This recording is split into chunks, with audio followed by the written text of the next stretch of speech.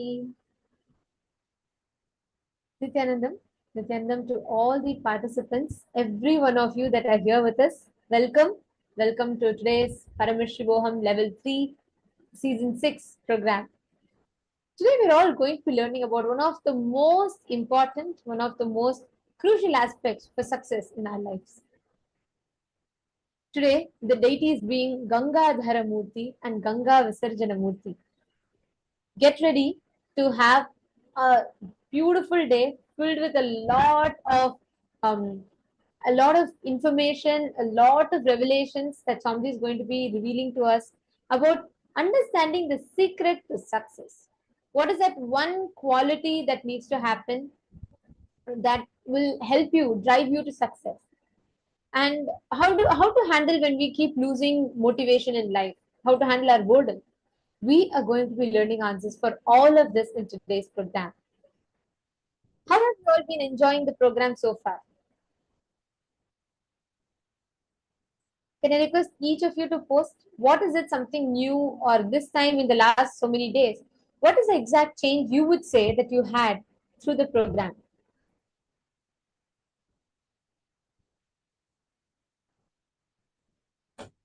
Because for each of you that are here with us today, the experience that we're all going to be receiving on the 16th day of the program, sorry, the 15th day of the program today, each of us are going to be learning about the secret to will persistence. Will persistence, what is that about?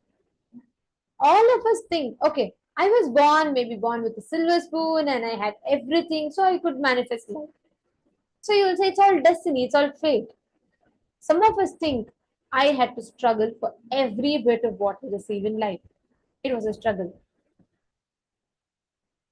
And each one of us that we are all experiencing, when we struggle, we say, okay, life is predestined. When we think it's all good, sorry, when we think everything is happening exactly as we want, we say life is free will. But what is life? Is everything around you about free will? Like you have the complete freedom and decision to choose?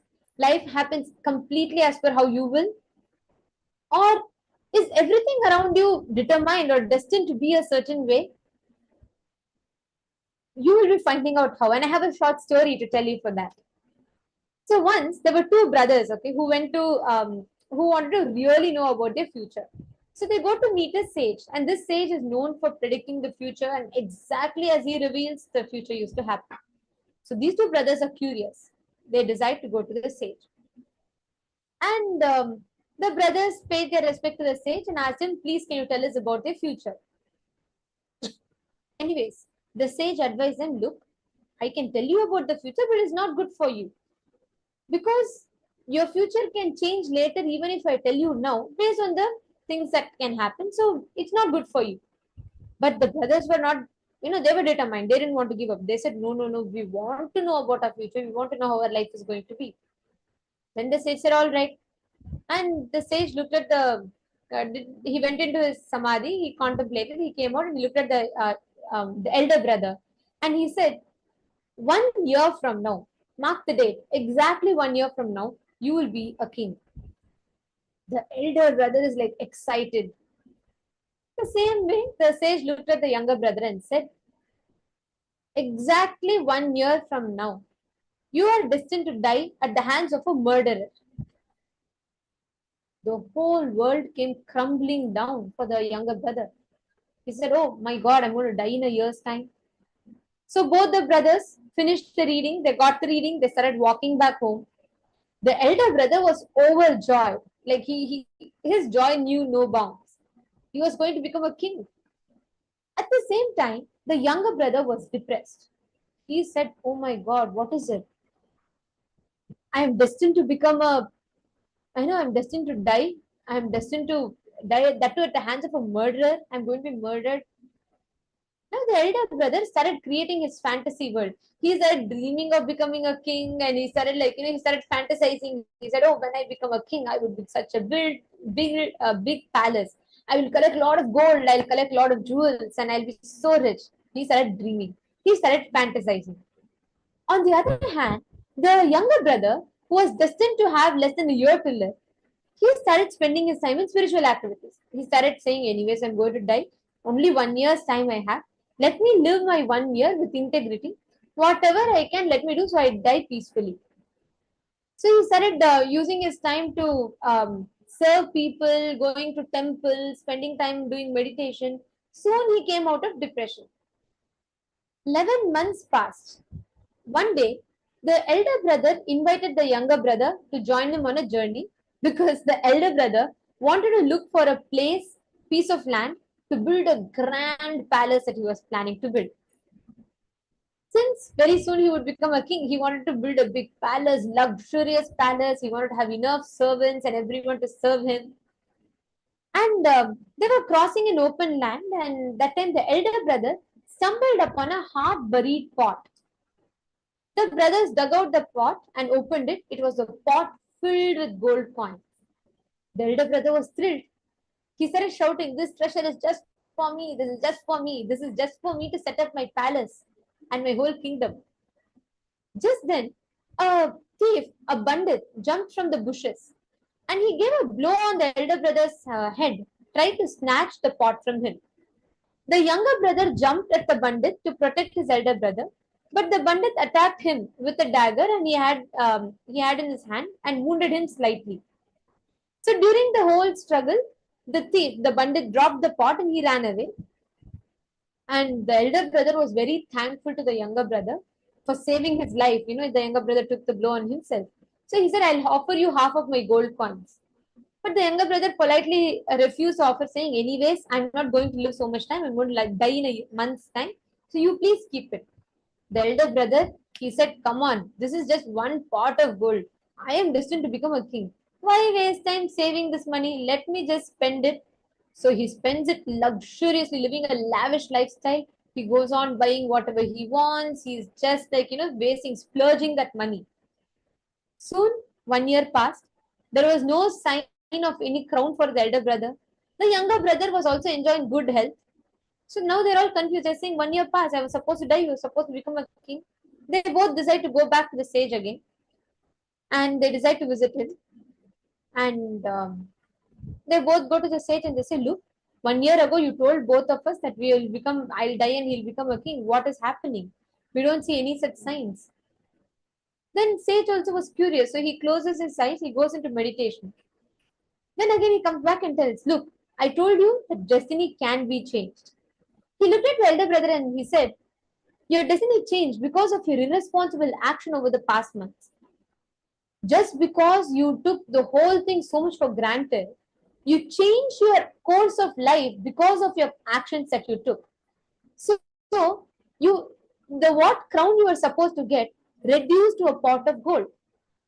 He looked at the younger brother and he said, "Because you lived such a deep spiritual life, what and you surrendered completely to the divine, you changed your destiny. Death at the hands of murderer was reduced to only being slightly wounded by the bandit. Understand? Destiny is not something written in stone. Life is not always free will, and at the same time, life is not predetermined. Life is a free will. Life is not predetermined. So, what is life? You will find out what it is. Is it predetermined? No. Is it free will? No. Then what is it? How does it work? You will be finding out answers for all of this in today's program.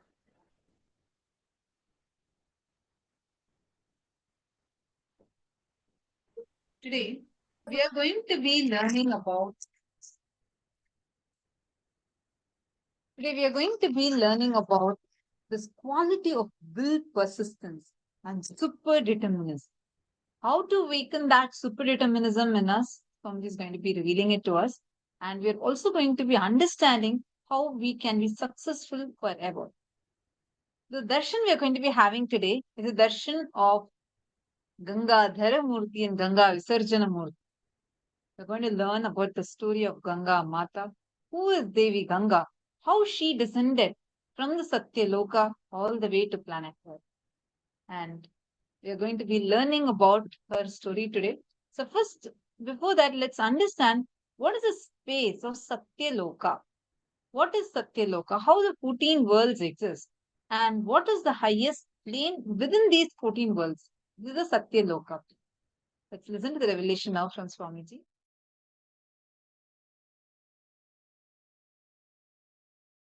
There are vertical time zones, Bhur, Bhuva, Suva, Tapa, Satya.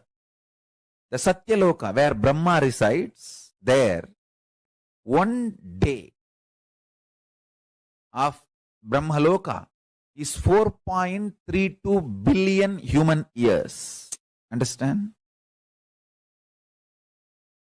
One day of Swargaloka means the vertical time zone above us.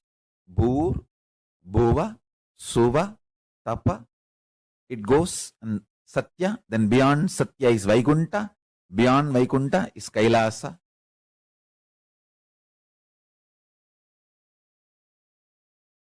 Below Atala, Vitalatala, Batala. Understand, I am not giving you some superstitious theories. No. I'll give you precise understanding and experience of these vertical time zones.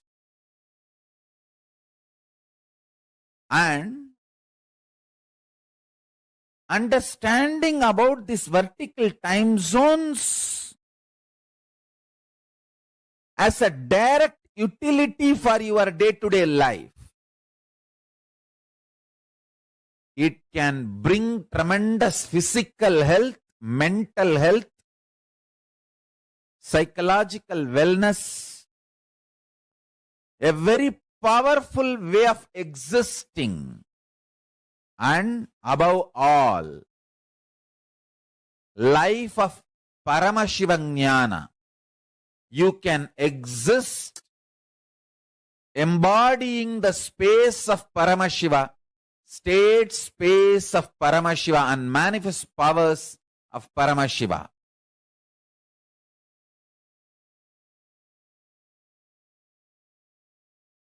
Tapo Loka is above the Jano Loka. The great yogi Sanantana, Ribu, Sanat Kumara, Sanaka, who are the great ascetics, are living there. Its height is 12 crores of yojanas. Above this is the Satya Loka, abode of the Brahma, whose cognitive mind is centered only on Satya, and who has attained the lordship over the Kalpa. Because of such powerful cognition, it's abounding in all kinds of the wealth and awe-inspiring objects and enjoyments. Its height is the 16 crore of yojanas. Savitri, the Vedas and the Upavedas are there, assuming their relevant forms above the Satyaloka. There's a abode of Vishnu, Paramapada, who subdued Madhu.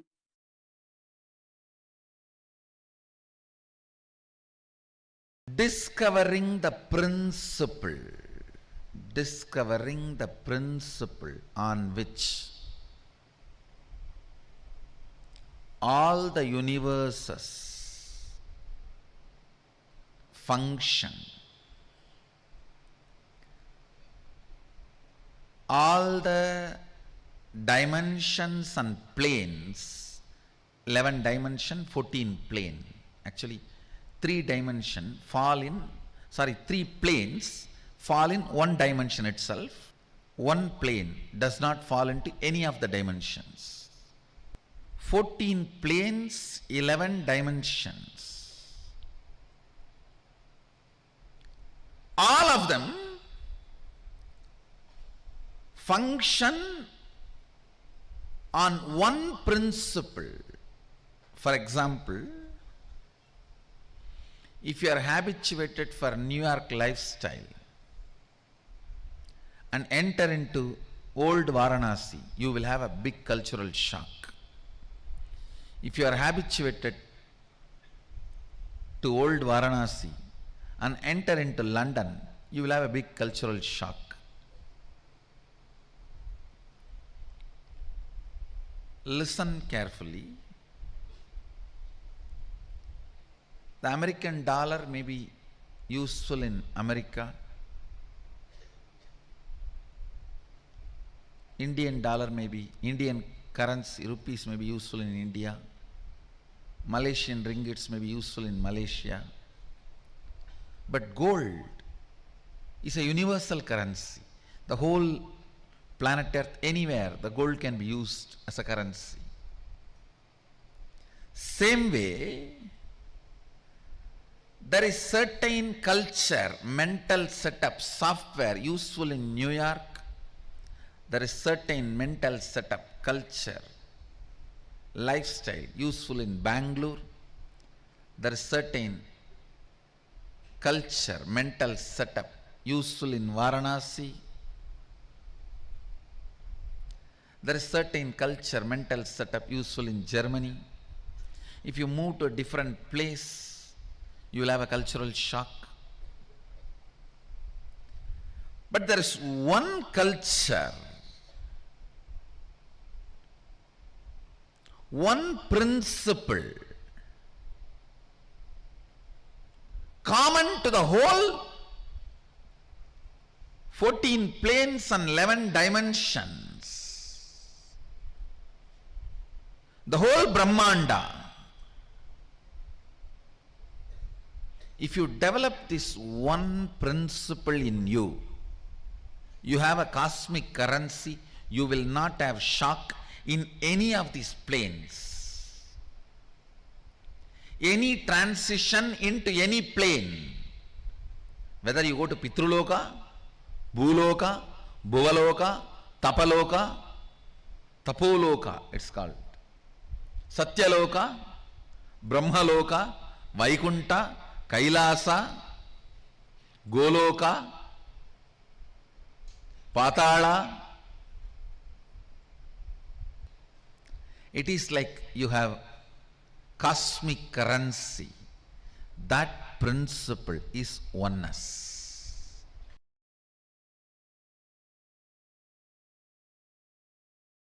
Your breathing becoming intense, especially through certain activities, opens up those dimensions, those planes,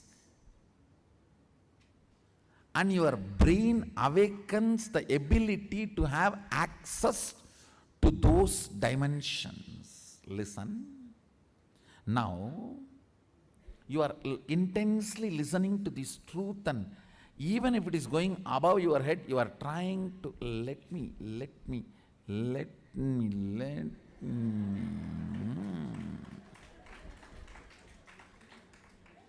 Then your breathing actually gets into certain subtle flow, which is intense. Subtle don't think means shallow. No. In subtle breathing also it gets intense. During the puja, that subtle intensity happens. During the kirtan, raw intensity. During the yoga, a programmed intensity. Understand? Regulated intensity is yoga. Raw intensity is karana, kirtan. A subtle intensity is while during puja or during the satsang. Now, your breathing is getting subtle, it will go and hit a component in your brain which will open your ability to access Satya Loka. Listen. each of the activity and the prana intensified through that activity opens up a component or a part of your brain construct which gives you access to the different dimensions of life. Your brain is constructed for this multi-dimensional access. Understand? Ability to access multi-dimensions of the universe is your nature. It is there with you.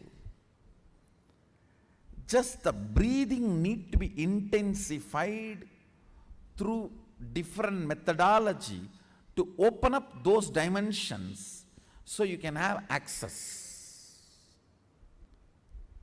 When there is a heavy truth is told, still you have not completely cognized, but that does not mean you are not able to cognize. It is like a digestion is going on. It is like digestion is going on. It is there on your head like a funnel, it is going inside and you are. During that time, certain intense, subtle breathing gets developed that gives you access to Satya Loka. I want you to know the strength of the life in you is strength of your breathing. When the breathing becomes intense, your brain's capacity to cognize all the other planes opens up. It is like cracking the code, cracking the passcode.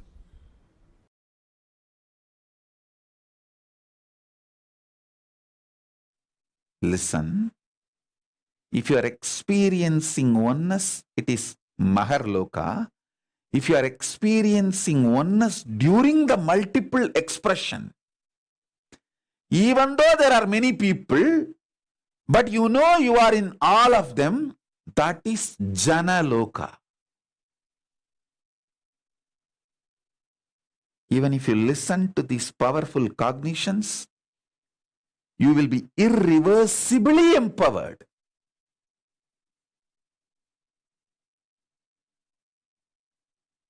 Tapa Loka is that last struggle you go through. Sometimes you know you are Paramashiva, sometimes you just slip off, but again you say, I am Paramashiva. That space is the Tapoloka. An absolute surrender. Whether I am remembering, I am manifesting Paramashivatva, or I am deluded, I surrender both to Paramashiva.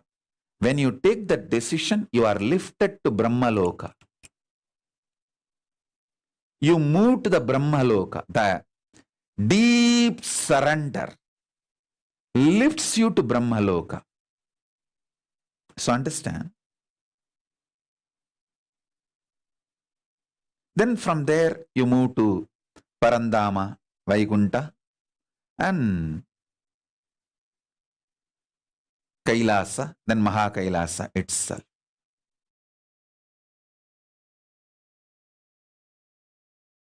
If I raise to Brahmaloka, is it possible to fall back again to Bhuloka or Bhatalaloka? Don't worry. Even if you raise up to Swargaloka, very rarely people fall back. Otherwise, usually 99.999% of the people only go higher and higher and higher.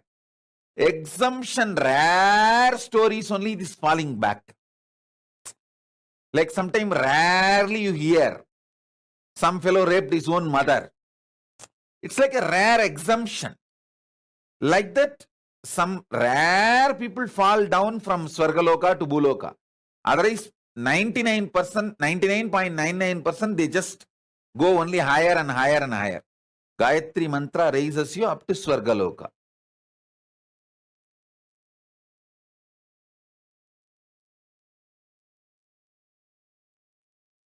All Purusha, Prakriti, everything you know ends in Brahmaloka. Above Brahmaloka, nothing you even imagine about it. Nothing you can even imagine. You can only experience. Till Brahmaloka only are your imagination projections can even measure.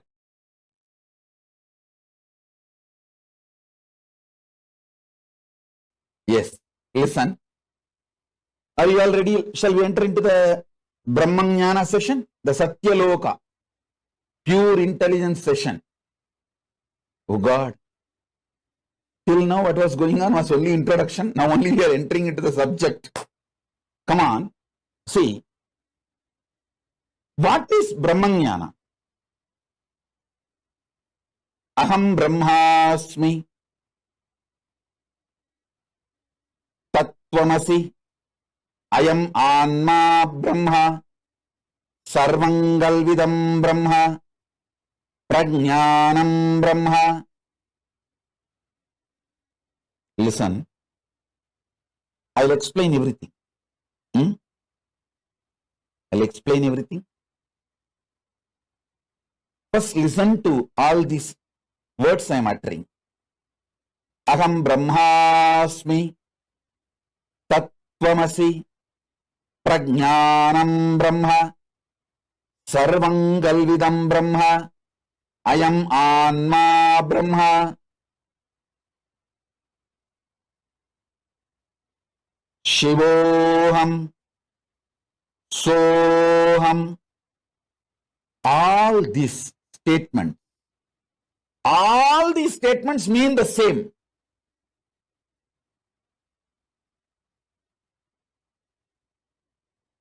These words are all called Mahavakya. This is the pure Brahmanyana. This is the pure Brahmanyana, Satya Loka.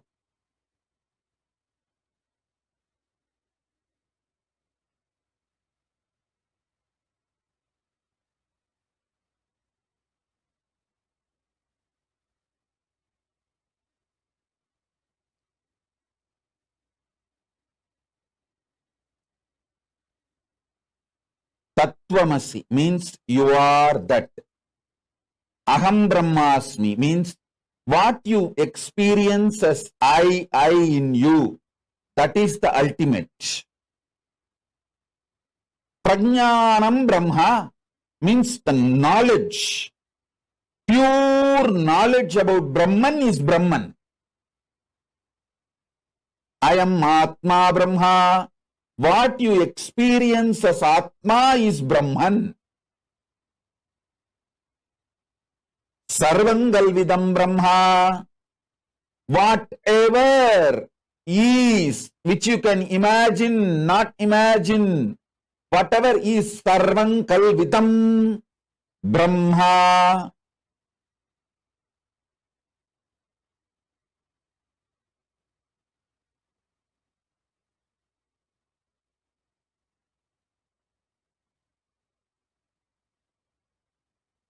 All of you, please listen. Complete attention, please. Prajnanam Brahma means complete knowledge about Brahman is Brahman. Sarvam Kalvitam Brahma, everything exists. You know, you don't know, everything is Brahman. I am Anma Brahma.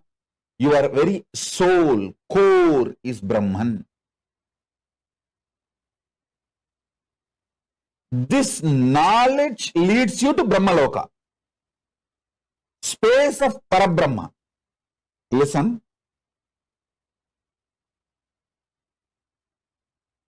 Satya Loka and Brahmaloka is one and the same.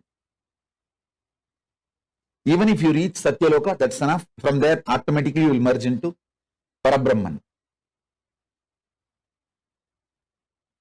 Making this truth not as first priority, but only priority takes you to Brahmaloka. Now, whatever I said, these few words, whatever you can capture, whatever you understood, type it. Then I'll take you to the next step. Listen.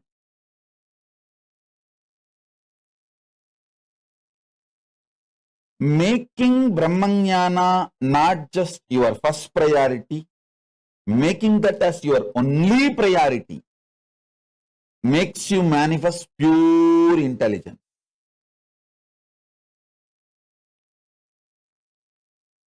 Come on. Sit with this one truth.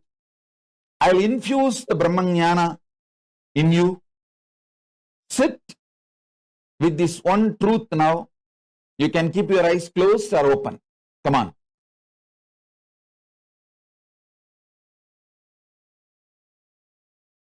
If you start cherishing the idea, I am eternal, means you are eternal.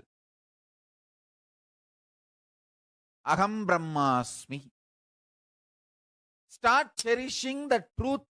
Aham Brahmasmi means you are eternal. Whatever you feel as you is eternal. When you start cherishing this truth, everything else is impermanent.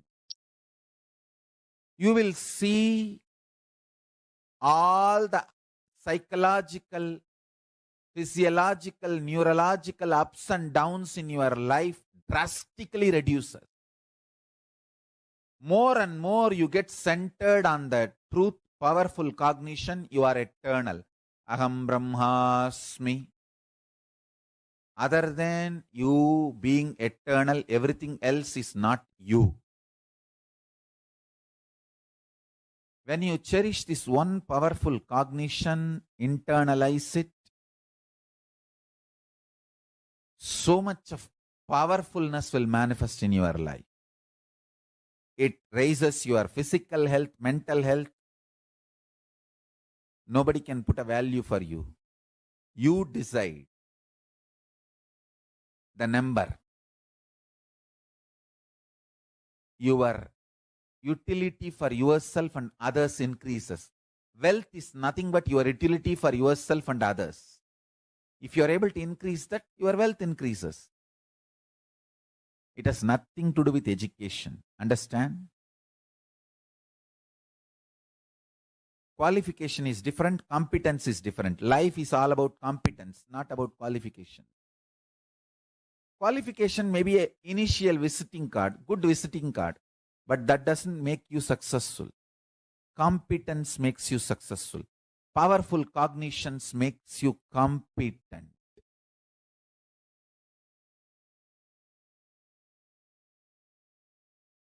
Powerful cognitions makes you competent.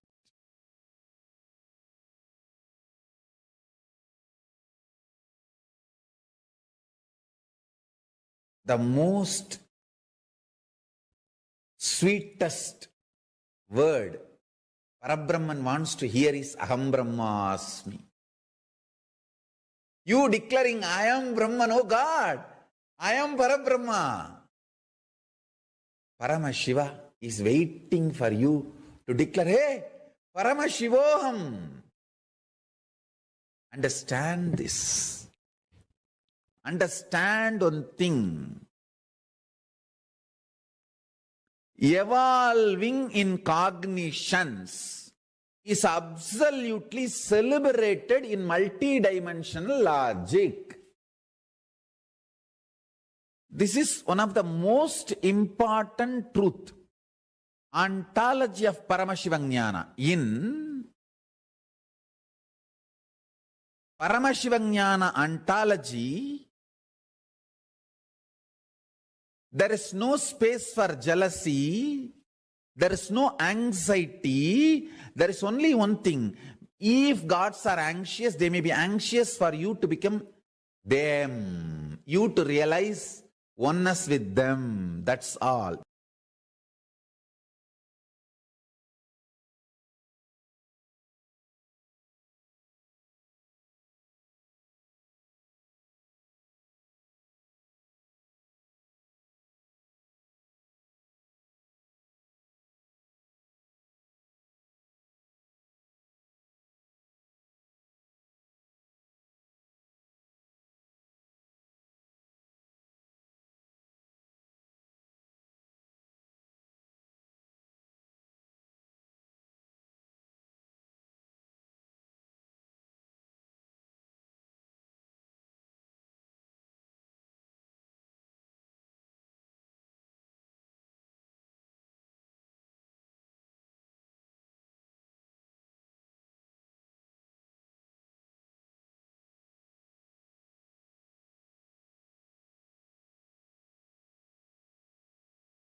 Swamiji very beautifully revealed about how absolute surrender.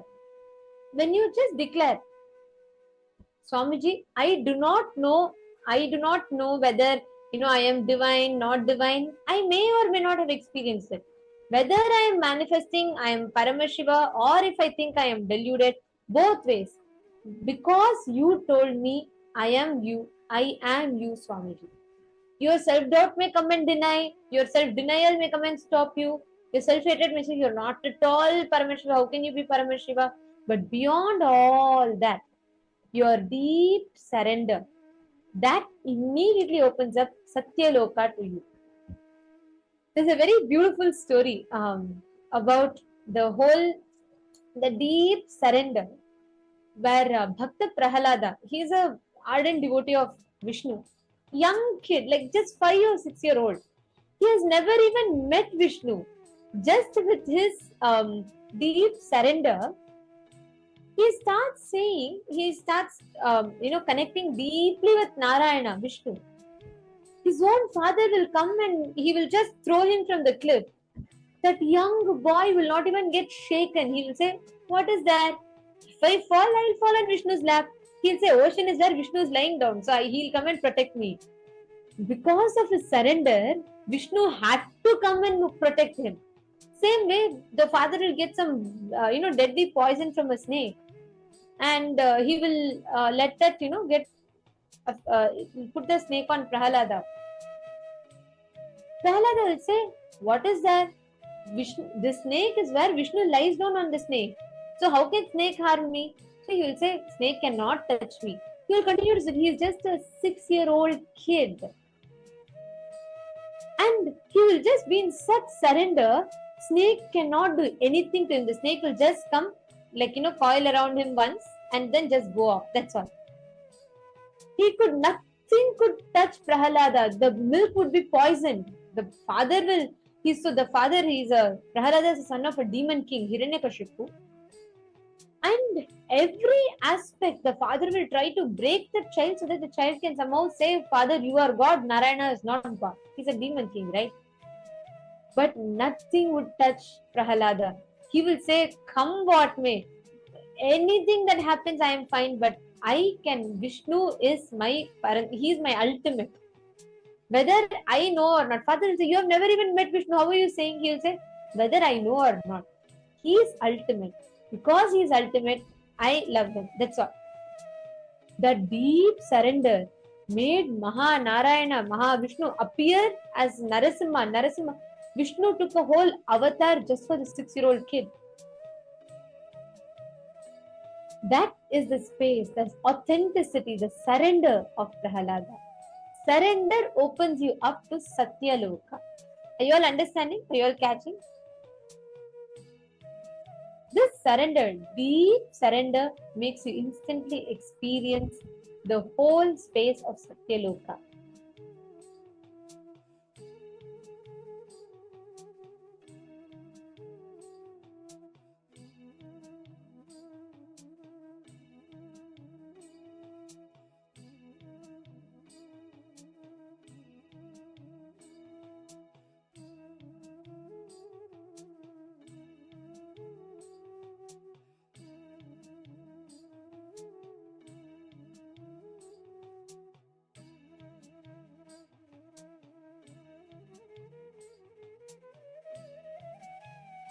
Now take a few minutes and please write down. What do you understand as discharge? What exactly are you cognizing as surrender? How do you want your life to be aligned with this sacred principle? Look at your life. Just take a few minutes to internalize this. This is for you, for your understanding to go deeper and deeper.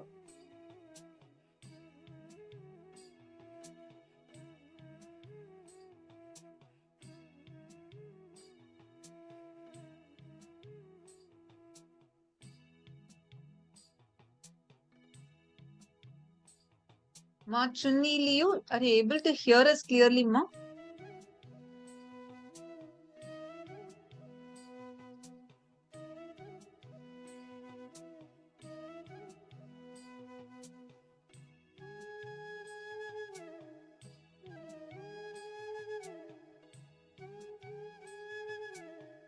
Beautiful. Okay, now I request every one of you to revisit back in your life, go back to your life and identify what are all the different ways, the cognitions, where the experiences where you have had when you completely surrender to the divine.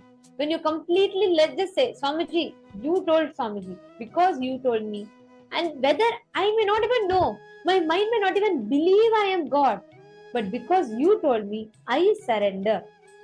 Because you told me, I am Paramashiva, I am you, I am you.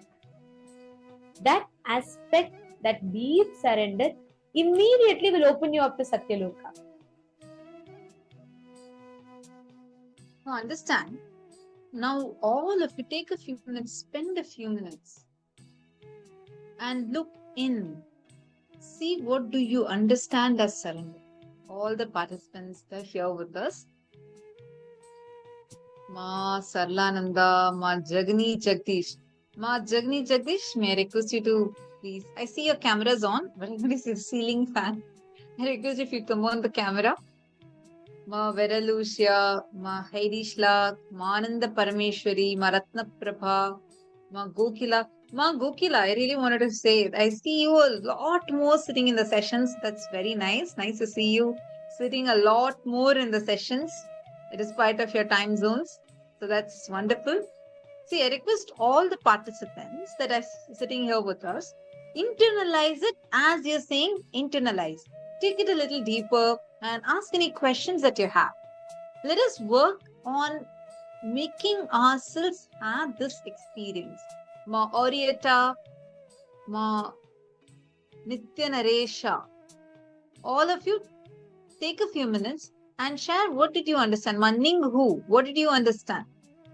All the participants, please share with us what exactly you are understanding.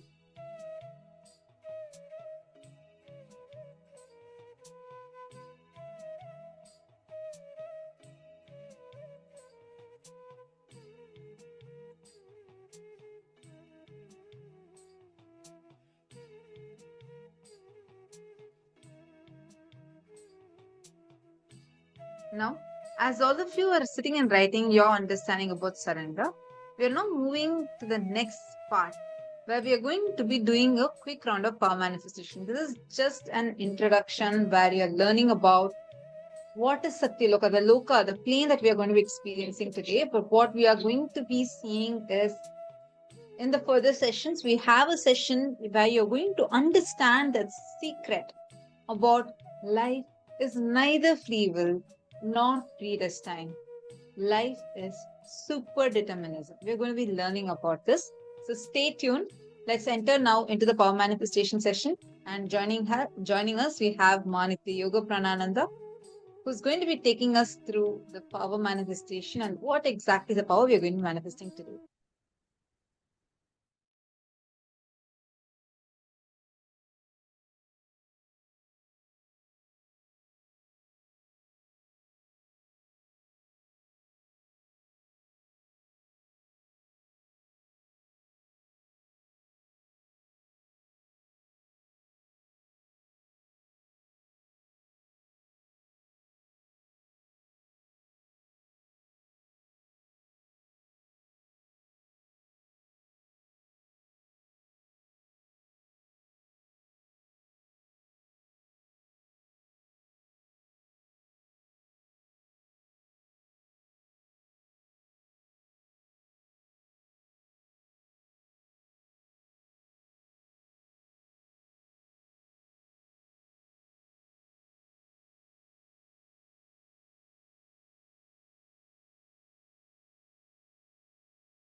Yes, Nithyananda, everyone. I hope all of you are excited for the power manifestation session now. So I can see so many of you, so many familiar faces. Ma Heidi Shlak, Ma Gokila Devi, Ma Anandeshwari, Ma Jian, Ma Saralananda. So many familiar faces. It's nice to see all of you again. So as we beautifully learned in the previous session about Satya Loka, Swamiji revealed so many amazing and beautiful truths about Satya Loka. Let us have a quick round of power manifestation. So, before we enter into the power, let us understand a little bit about this power and what powerful cognition we should hold while manifesting this power. As Swamiji beautifully explained in the previous session, surrender raises us to Brahmaloka. Just through surrender, we can raise ourselves to the Satyaloka, the Brahmaloka. So, what does Swamiji mean by this? Before I move on, let me tell you all a small story. This story goes back to the time of the Mahabharata. I hope all of you know of the great Hindu epic, the Mahabharata. After the war, Krishna and Arjuna were just walking together. And suddenly, Krishna sees a crow and points at it and tells Arjuna, "Hey, see, there's a crow over there. It's a green color crow." And Arjuna looks at it and says, "Yes, I see a green color crow." And Krishna looks at Arjuna and says, "Fool, how can a crow be green color?" Arjuna so beautifully replies to Krishna saying that, "I don't know. Honestly, I don't know what color that crow is, whether it's black or green. But when you said it is green, I saw it as green." That was the surrender which Arjuna had towards Krishna. He surrendered not only his body, he surrendered even his senses, his mind, everything to Krishna. So when Krishna showed him a green color crow, he actually saw a green color crow.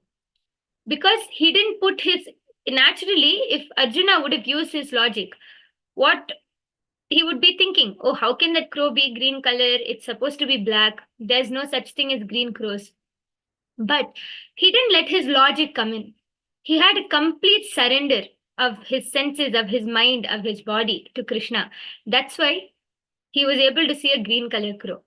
Just like that, when we have that kind of surrender to Swamiji, when we surrender all our senses, our mind, our logic, even our doubts, our problems, we automatically start raising our body into a higher consciousness. I hope all of you are able to relate to this. Yes. So, how is this related to the power manifestation session? How is this related to manifesting powers? Today, the power which we're going to manifest is the power of moving matter on the ground. So, I request all of you, before I continue, I request all of you to keep your Swamiji Atmamurtis ready, as we're going to be moving Swamiji on any object on the ground. I hope all of you have your Swamiji ready. Yes. So, what cognition are we supposed to hold while manifesting this power? See, Swamiji said, whether you think you are Paramashiva or whether you think you are deluded, surrender both to Swamiji. And when you surrender that, you will start raising yourself to a higher consciousness. What does Swamiji mean by this? So, basically, it's very simple. You don't need to think that, "Oh, I am Swamiji, I am Paramashiva, I am, the ultimate, I'm in the space of oneness." No, even if you feel that, "Oh, it's impossible, I can't manifest this power, or I can't manifest this in my life, I can't manifest this reality for myself." Even the doubts, even the powerless cognitions which you're holding, surrender that also. Because that, just the decision to surrender, you'll start raising yourself into a higher consciousness. I hope all of you are able to relate to this. As Ma Nithyanandita was beautifully sharing a story about Prahalada. Even when he was being thrown into fire, even when he was being thrown off a cliff, he had that state of surrender that Narayana will save him. So whatever it was, his thoughts were only on Narayana. So from that cognition, let us enter into the power manifestation session. So I request all of you to take your Atmamurtis and you can place your Atmamurti on either a silicon device or on a book or on the table in front of you, as we are going to be moving deities. Yes, I can see Ma Rekha Pai, Ma Ratna Prabha, I can see Ma Gokila Devi, I can see Ma Heidi Schlack. I request all of you to come on the camera and keep your deities, keep your Swamiji Atmamurti ready. And I also request if all of you could keep the deity visible in the camera. So if you can adjust your camera in the way that your Swamiji is also shown.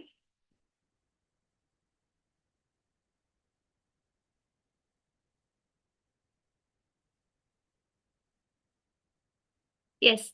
And if you don't have a Swamiji Atmamurti, it's fine. You can take any object. I request if each and every one of you can post in the chat section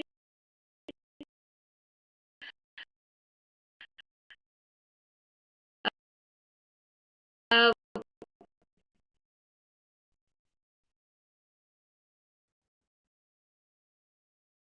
what objects you're going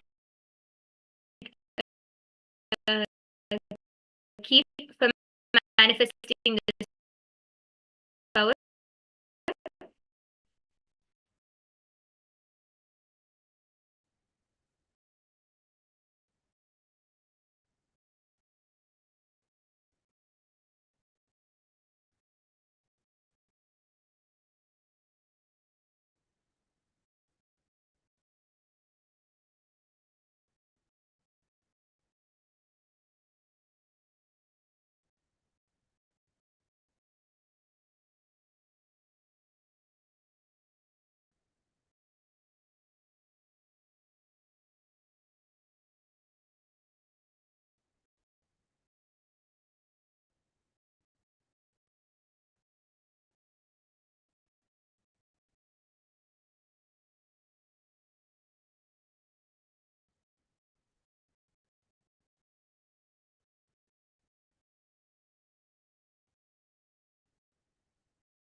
Yes, my Ratna Prabha.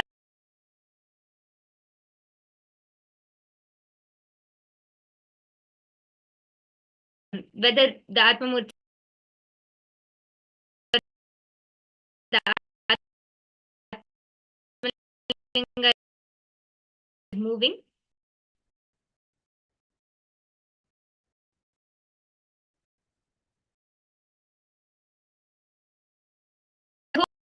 I hope all of you are ready. Yes, this power. And yes, I can see so many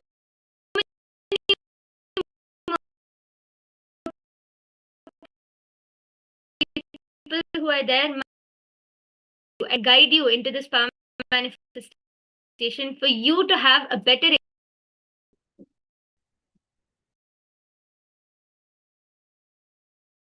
Okay. So now all of you sit straight. Sit with your head, neck, and spine in a straight line.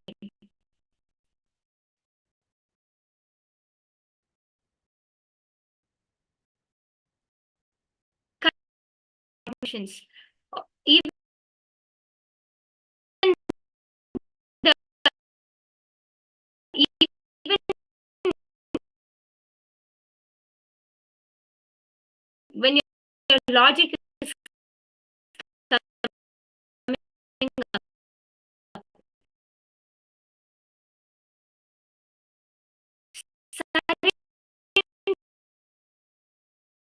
everything to Swamiji.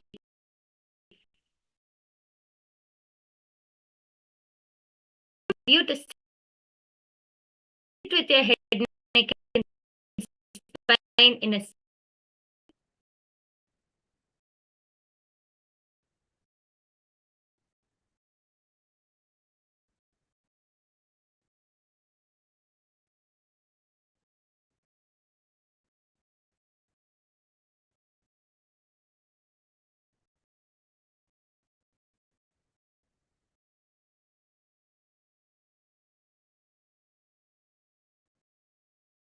drop all of the doubts.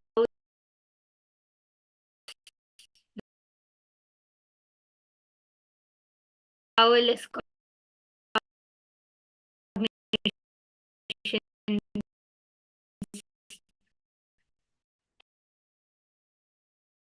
Everything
the key to travel to Brahma Loka, to travel to the Satya Loka. In this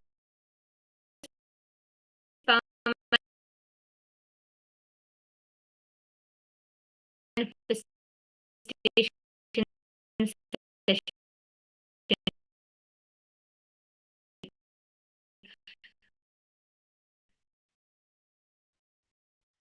we will guide you to manifest, you know, is having any doubts.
Continue with the same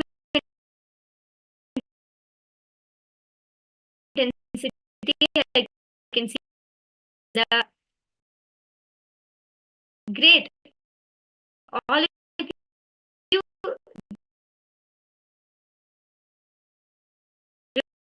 remember, just everything. Remember, you are not that. Surrender that also to Swamiji. Fix your camera so that it can also show the art murti, the object which you are moving. Huh?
I request all of you to also go ahead and start posting what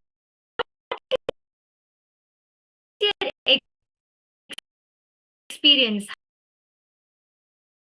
How do you feel?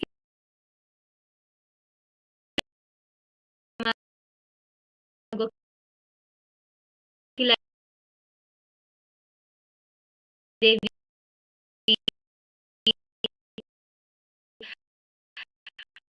Ma Saralananda, Ma is sharing.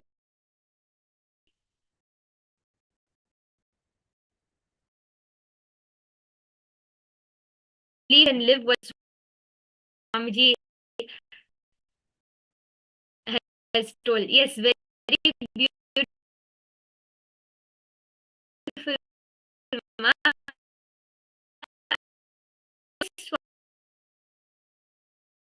Swamiji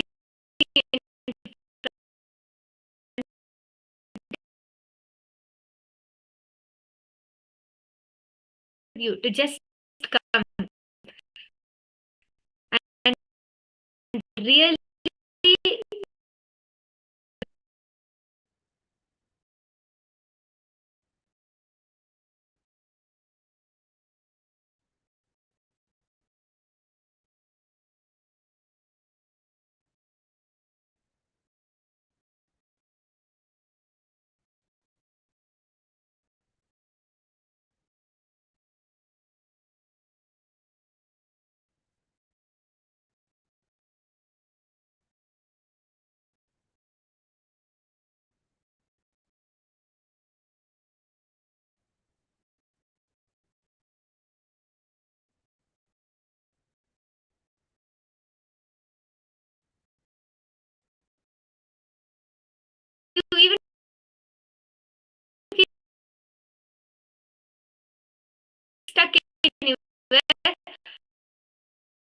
please go ahead and share that with us. I'll be guiding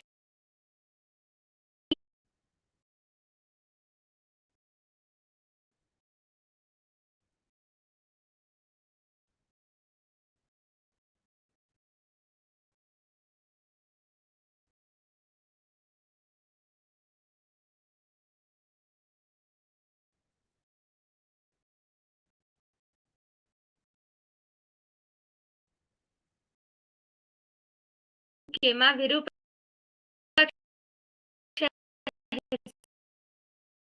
posted nothing happened. Just that space is enough. Automatically,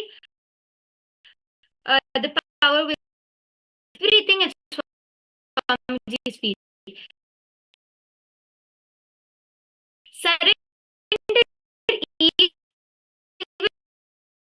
the feeling of impossibility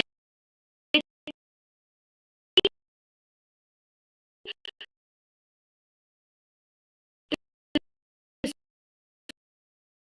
Swamiji.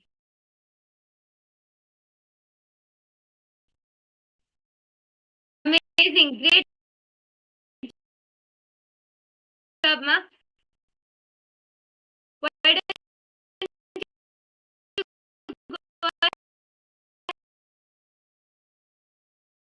ahead and share your experience? How did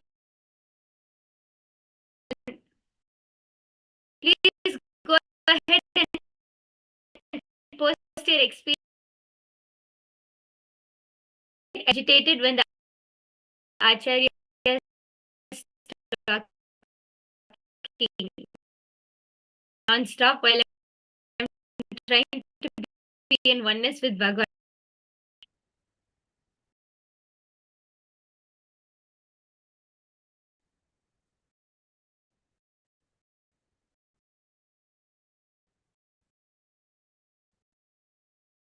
Ma Sarananda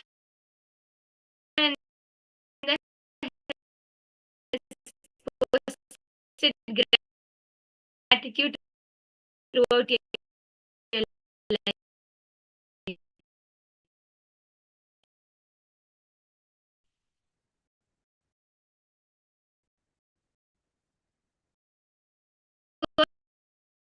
And post your experience.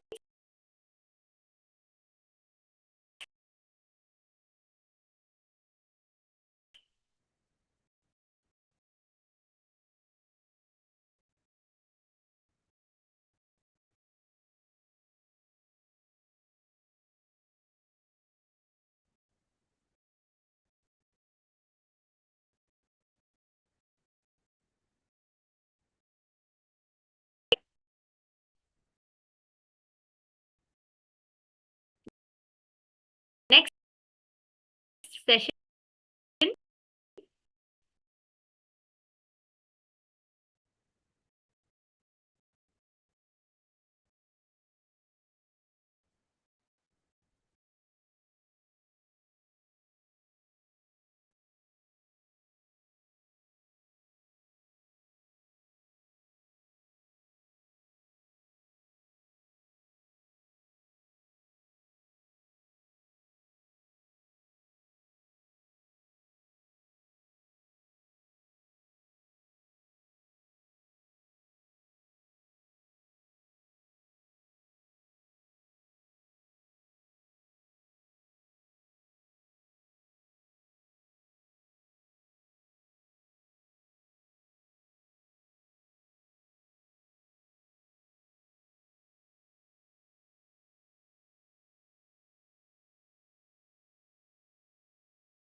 inner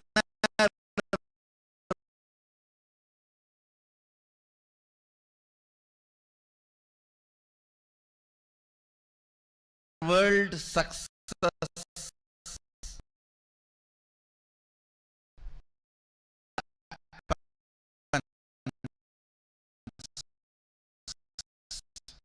with one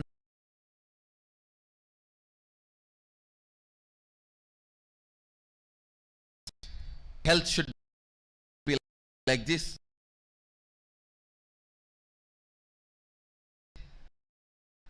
My life should be like this.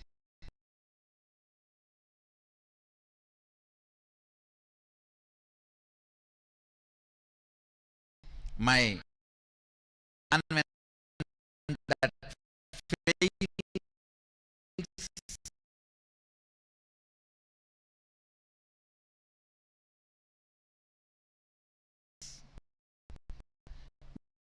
you think,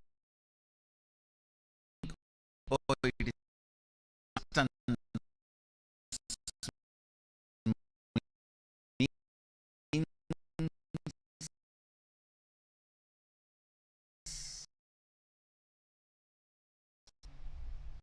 the number of times,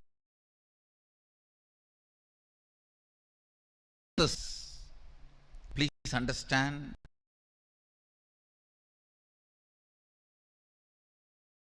power, but because of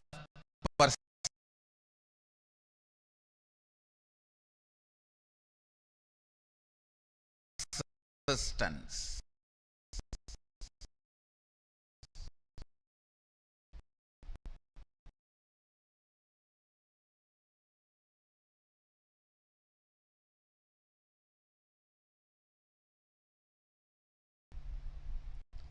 Not because of relationships,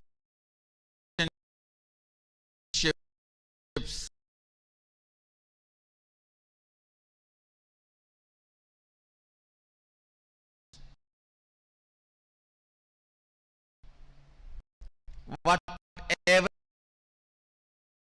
you want, our, and it will make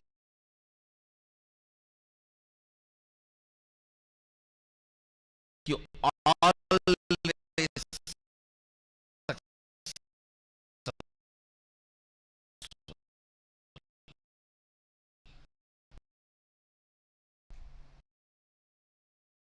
objects she carries.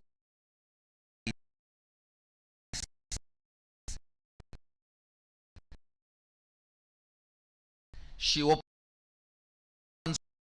hands. She opens Himalayas.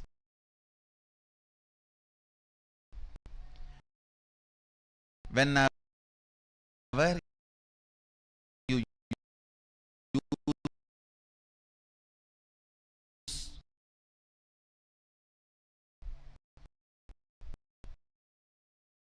will power to work for you, you don't have either.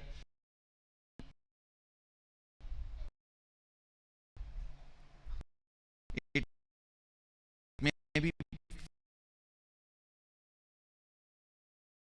others,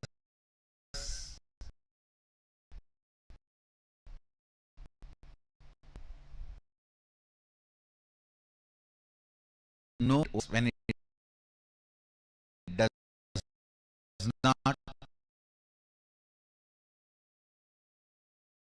work. Why it works?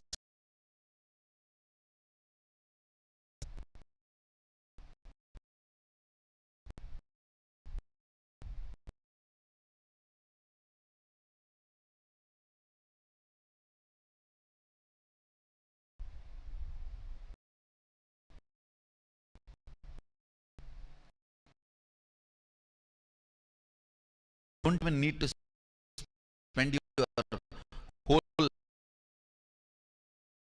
life on persistence.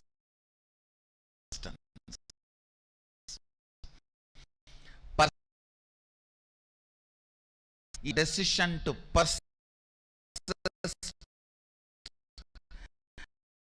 and being sure about it will power.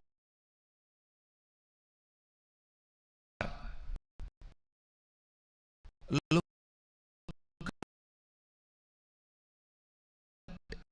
every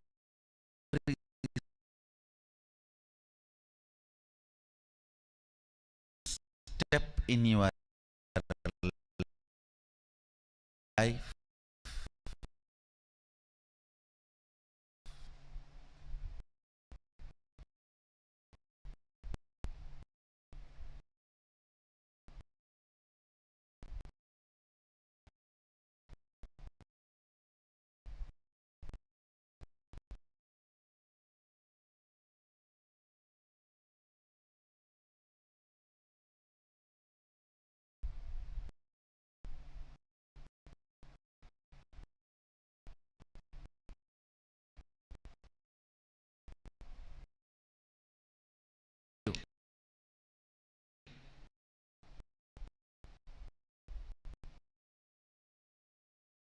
the intensity with which you get involved with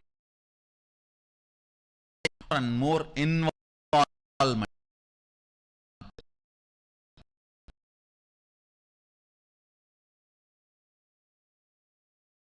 more and more ice breaking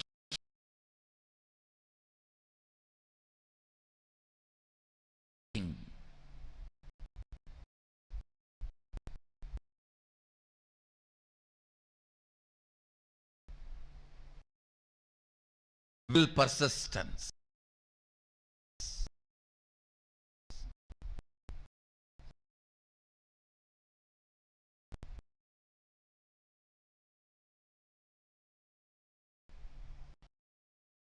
This philosophy,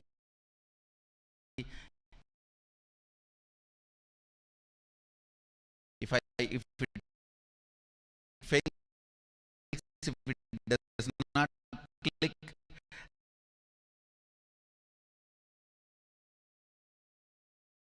then I think this, let me check out how it looks.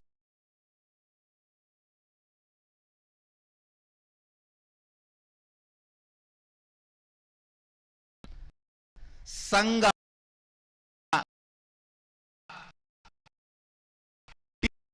teaches you the science of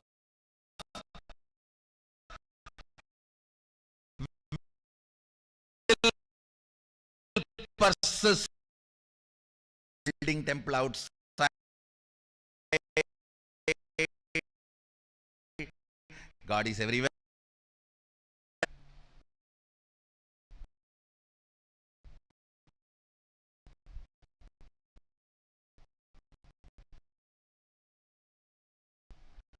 All the things required for it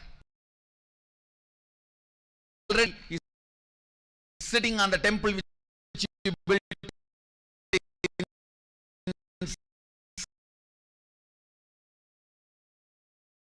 inside.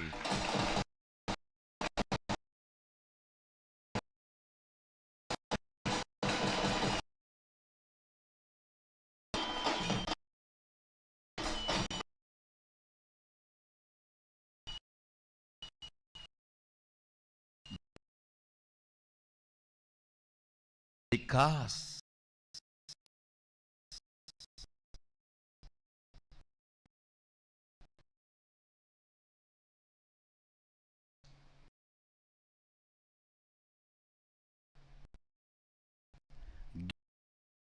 get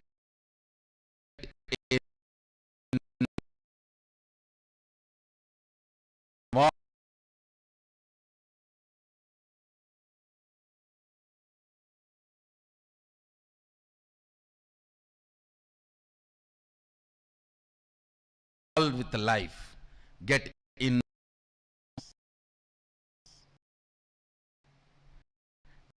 Does not actually your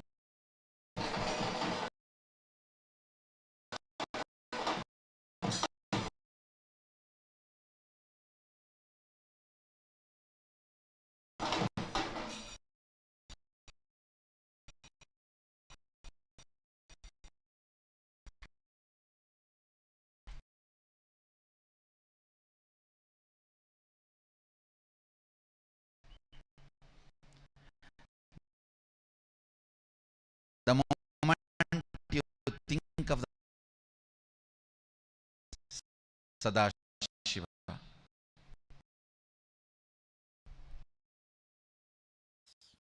no,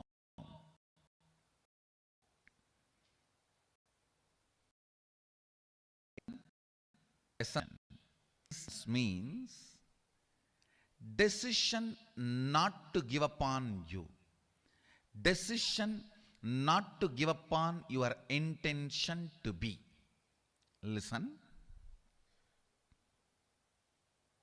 there are only two parts in your inner space. One, will persistence, another one, giving up.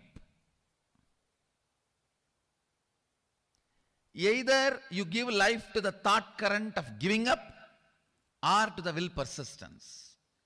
Your decision to give life only to will persistence and not to give life to giving up thought current is all I call will persistence. Listen.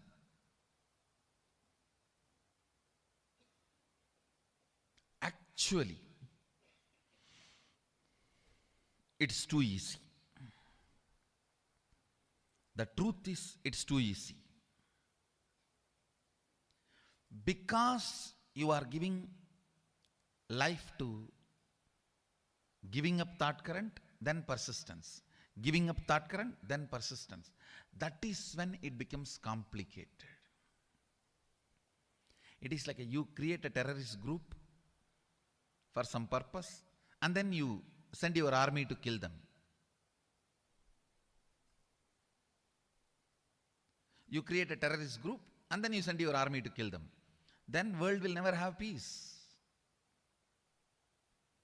In your inner space, you do the same political game. For right or wrong reasons. For good or bad. You support giving up pattern. You cherish sometime without even you knowing.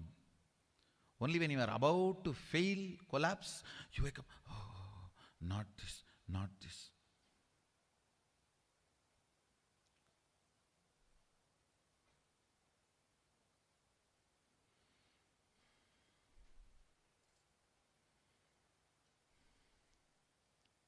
Having an alarm in your life to remind you and hold you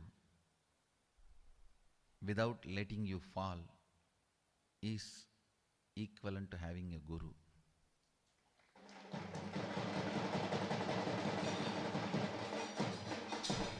Guru is all about that only. An alarm which rings every day between 8 to 9.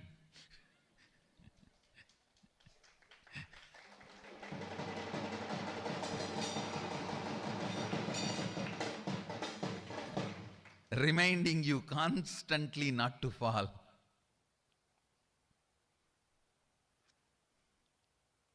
And empower will persistence, thought current. You never manifest what you desire. You manifest only what you believe. If you think what you desire you are going to manifest, no. You are fool. You don't know the secret of manifestation. What you believe, you are going to manifest. If you believe Your willpower is never going to manifest. It is never going to manifest. Your belief, your cognition, your perception, that is only going to become reality. Understand, an important thorn in the flesh need to be removed.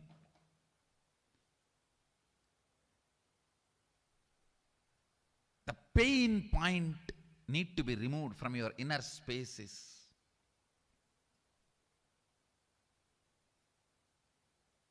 Will, arrogance, failures.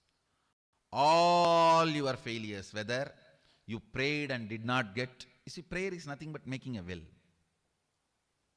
You prayed to God something and did not get it.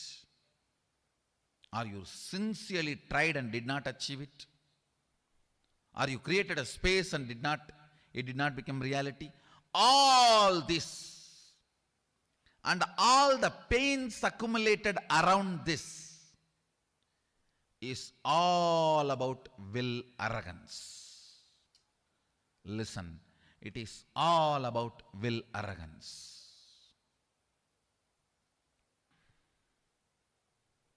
All your failures,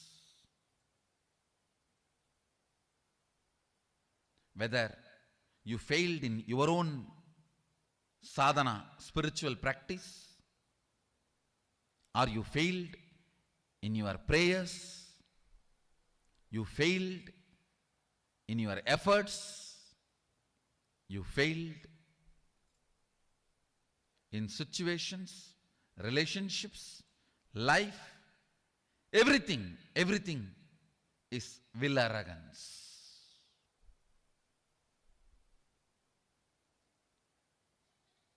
If you understand, by its nature, will arrogance cannot become reality. By its nature, will arrogance cannot become reality.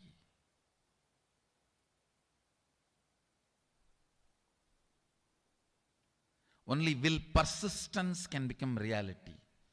So much of healing will happen inside you. Today I wanted all of you to do this as an assignment. All the situations you feel you have failed, frustrated, hopeless, list from the time you remember you. From the time you remember you, list and find out how your will arrogance failed you in that situation. How your will arrogance was the main reason why you failed.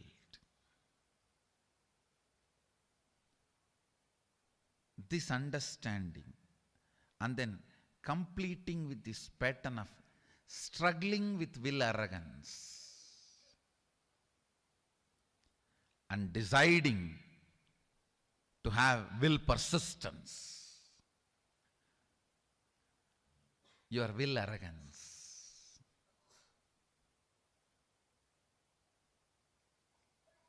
is the source of all the pains.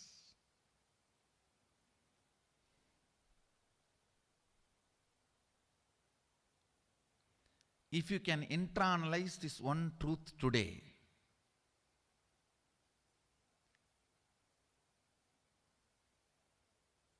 tons of past sufferings will be healed in you. I wanted all of you to do this as an assignment today. From the time you remember, you write down all the failures, frustrations, hopelessness, situations when you collapsed, when you gave up, when you felt you have not achieved what you want, you felt loss, whether it is personal, health, professional, career, life, prayers, spiritual, anywhere. Pen down all the failures and analyze each one. How the will arrogance collapses you, fails you. Will arrogance means trying half-heartedly, failing, and then blaming yourself. You can never achieve it. Trying half-heartedly, failing, and blaming yourself, you can never achieve it. Vicious circle is will arrogance. Virtuous circle is will persistence. Will persistence means deciding whatever happens, I am not going to give up till my intention to become reality. Nothing can stop me. If my intention to be is Shivoham, till that happens, I am not going to give up. I am going to be persisting. The will persistence.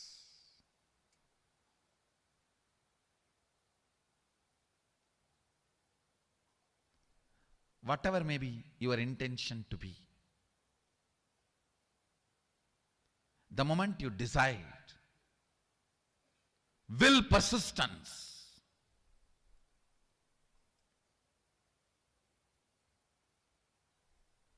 you will see so much of healing, healing, healing, powerfulness, powerfulness, powerfulness.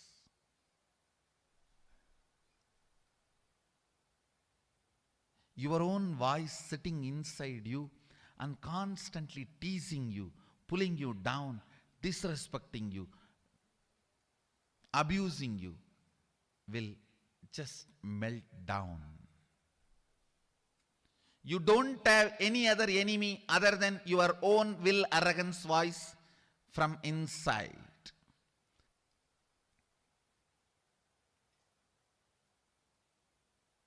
Today do this assignment. This ironing out will heal you so much. You will be ready to manifest all the experiences and powers of Sadashiva. Align here. Start this assignment today. Start this assignment today.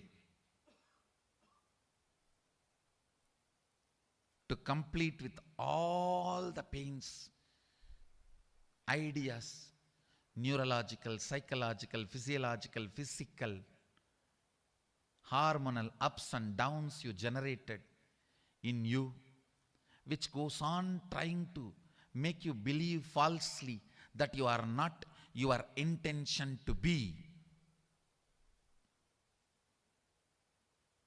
Complete all of that.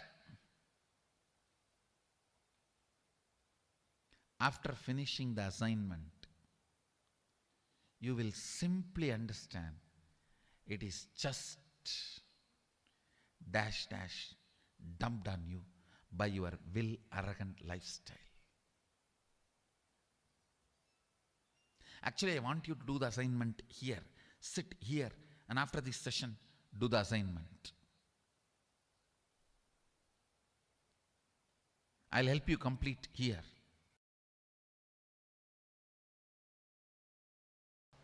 Bringing pure questioning back to your life, bringing seeking back to your life is what I call completion. Understand? It happens only by will persistence, not by willpower.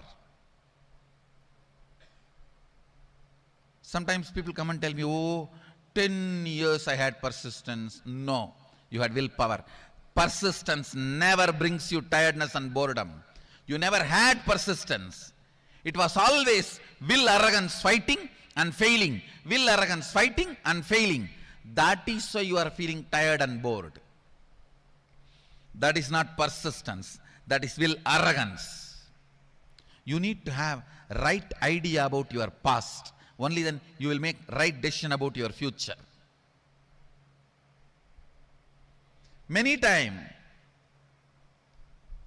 the tug of war which you continue to have with your will arrogance, you call it as will persistence. No. Will persistence is different. Will arrogance is different. In will arrogance, every time you only fall into powerlessness and repeat the same stupid cycle. In will persistence, every time you are one step ahead. You are one step ahead. You are one step ahead. So you will never be bored. You will never be tired. Tiredness and boredom is the quality of will arrogance, not the quality of will persistence. Will persistence never brings powerlessness about you or about others. Will arrogance always brings tiredness, anger towards you and others. Will arrogance is different. Will persistence is different. Will persistence becomes will power, not will arrogance. Will arrogance becomes only will failure. Will persistence becomes will power. Will arrogance becomes only will failure. Will persistence suddenly makes you young and you start from the beginning. Come on, start 1, 2, 3.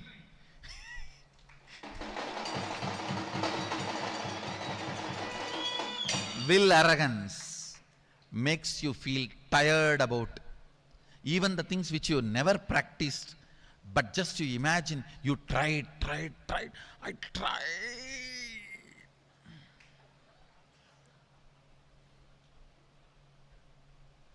It means you just need kadka pudi. I tried. It is not coming. Will arrogance is different. Will persistence is different. Persist. Persist. Persist. Naham manye suveteti. Nona veteti vetacha. Yonastat veda. Tatveda nona vedeti vedacha. You may know something, you may not know something. Knowing what you know and knowing what you don't know is itself knowledge. Will persistence, will persistence, will persistence.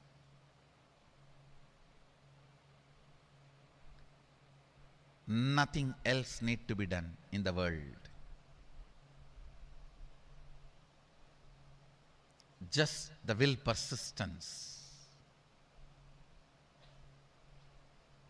will awaken you to you, will raise you to you, will make you realize you to you. Naham manye suvedeti, nona vedeti vedacha, yonastat vedatat veda, nona vedeti vedacha. More and more things you embody, more and more you will know. More and more will persistence happens. More and more will arrogance gets completed. That's all is the essence of life. That's all is the essence of life.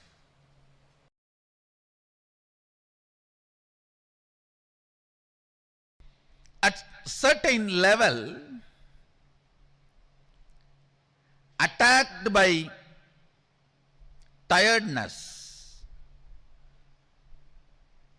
self-inflicted boredom makes you feel you know it.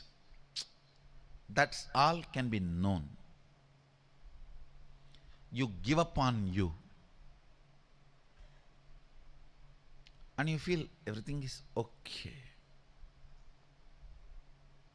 I have seen this during the manifestation of powers. People actually fight with the so-called willpower. It is not willpower, will arrogance. If I make it now, it has to happen now. If it is not happening, then it's not for me. Leave it. Willpower. What do you think as willpower? Is nothing but will arrogance. Real willpower comes by will persistence. When you are bit by the snake called will arrogance, and that poison spreads inside you as tiredness and self-inflicted boredom. I've always seen this. When people first start seeing me, they're all excited, go gaga about all over. If they don't convert that excitement into responsibility and assimilate it as part of them, then slowly, that's the difference between fan and devotee. Fan just fans away all the excitement. Devotee makes the excitement into responsibility. Whoever has converted their excitement and devotion into responsibility, they will never be bitten by tiredness and self-inflicted boredom. Understand? I am using two words. Tiredness can sometimes can come even externally, but boredom only from internally it can come. That is why I am using the word self-inflicted boredom. When these two attacks you, you come to a decision, that's all for me, leave me. When you say, that's all for me, leave me, your life has ended. Your life has ended. Even I don't tell that. Even still I sit and work. How can the system be more and more stronger so it can radiate more and more? It can manifest more and more. It can support more and more. It can share more and more.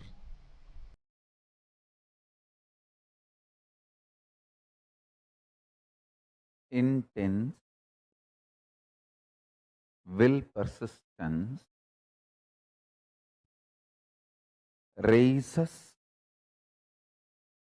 you from your Jakrat, wakeful state, to awakened state, from awakened state to alive state. There are 5 states of consciousness. Waking state, which all of you are now in. Above this state is awakened state, Turiya. Alive state, Turiya Atita. Below the waking state is dream state and deep sleep state. Listen. Waking state. Jakrat. In Sanskrit, we call it Jakrat. English, waking state. Below this waking state is dream state, Swapna. Below the Swapna, deep sleep state, Sushupti. Sushupti, deep sleep. Swapna, dream. Jakrat, waking state. Turiya, awakened state. Turiyatita, alive state. These 5 layers are 5 levels of states of your consciousness.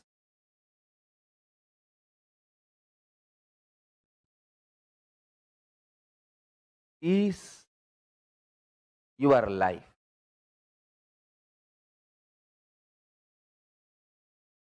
Intensity, intensely awakened state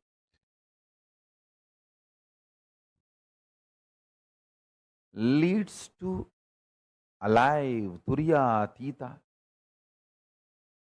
in you. I tell you, neither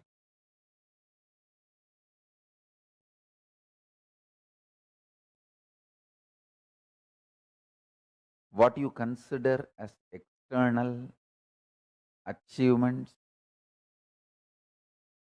nor the external capabilities can define you. They can all be one of your glories, like one ornament, but they cannot be the definition of you. Definition of you is in which state you feel cute about you. Do you feel very cute about you sleeping all the time? Or do you feel very cute about your dream state? Do you feel very cute about your waking state? Or do you feel very cute about your awakened state? Or do you feel very cute about your alive, all powerful state? In which state you feel very cute about you all matters. Stop wasting your energy in making others feel cute about you. Understand, the whole world is stupid, dash, dash, dash, frustrated, beep, beep, beep, beep, beep, beep, beep, beep. Understand? Nobody feels cute even about themselves. Why will they feel cute about you? Just dump the shit of putting your energy and attention, time, treasure, talent in making others feel cute about you. Pooh.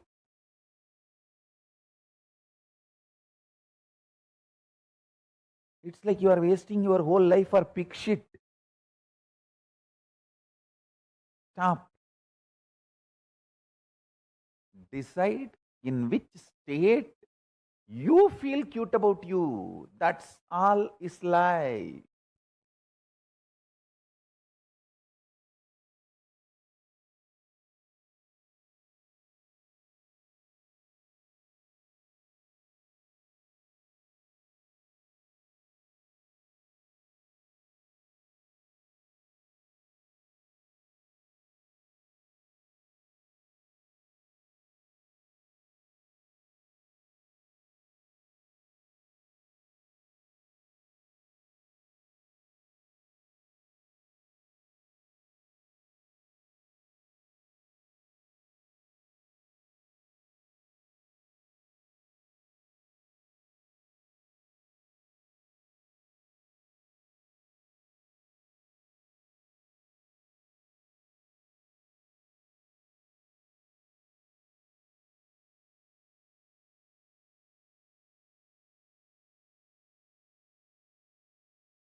Paramatma Shakti, the will persistence, which is the key for us to manifest anything we want in life.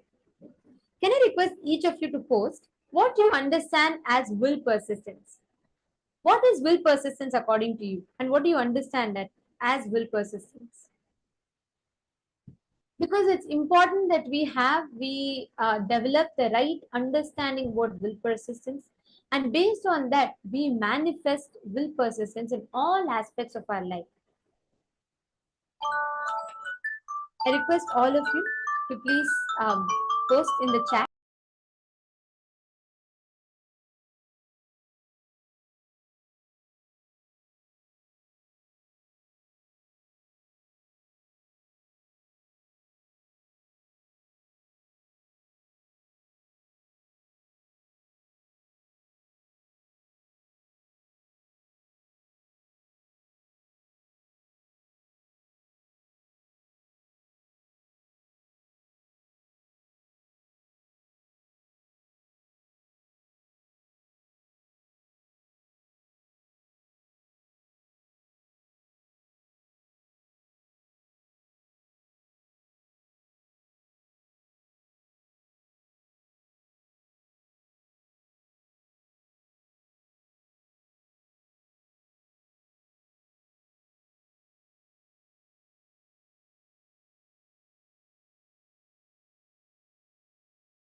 One very one very important thing that Swamiji revealed to us is Ganga breaks Himalayas not by her power but by her persistence. Listen, understand carefully. Anybody, whoever wants to be successful in your life, in anything you want to achieve success, anything that you want to really achieve, first and foremost thing to understand is will persistence. Making success as your lifestyle, having will persistence. Many times I have seen, like, if we all have a particular, let's say that you're working on a project, okay? You really want to do something, you're putting things together, you're putting a plan, you're working on it, and you get started with it.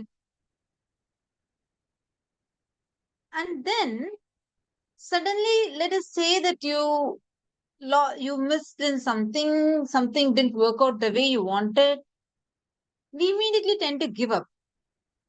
From 2007, now it's 2023. Till date, I have never ever seen like a simple instruction, which is to do the Annadan in Tiruvannamalai. I have never seen Swamiji, not just forget about Swamiji, will never give up, but the intensity for Swamiji's involvement into it will never reduce. Like, you'll just be amazed. Even now, you go back to the earliest videos, recordings that we have. Before that, itself, Swamiji started, but here, the earliest recordings that we have, the amount of involvement Swamiji had then and now is the same.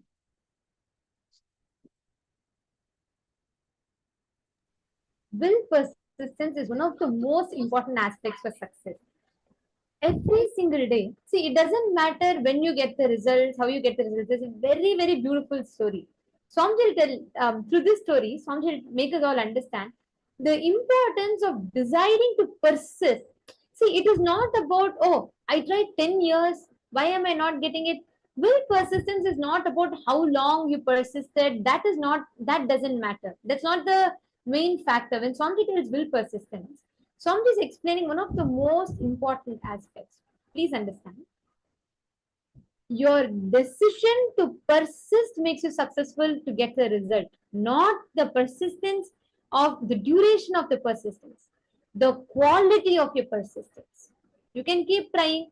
You can say, oh, every day, come on, every day I try something. I tried for 10 years, it's not working out. If you have already decided, then understand that's not persistence. Here, persistence, actually, Swamiji used a very beautiful word to describe persistence. He said, persistence is Paramatma Shakti. That Paramatma Shakti inside us is persistence. What does that mean? Many times we beat up ourselves with our will instead of like manifesting our will persistence to work on something that we want to manifest and having a breakthrough with it. We decide to give beat up ourselves with our will. Unfortunately, that's the worst thing that can be done. There's a very beautiful story that Swamiji explains this through. See, one day there were Narada, Maharishi Narada was going to Vaikunta. On his way, he saw one man who was sitting and who was jumping and dancing, and he was just saying Narayana, Narayana, and he was like going around the tree under a huge tree. He was dancing.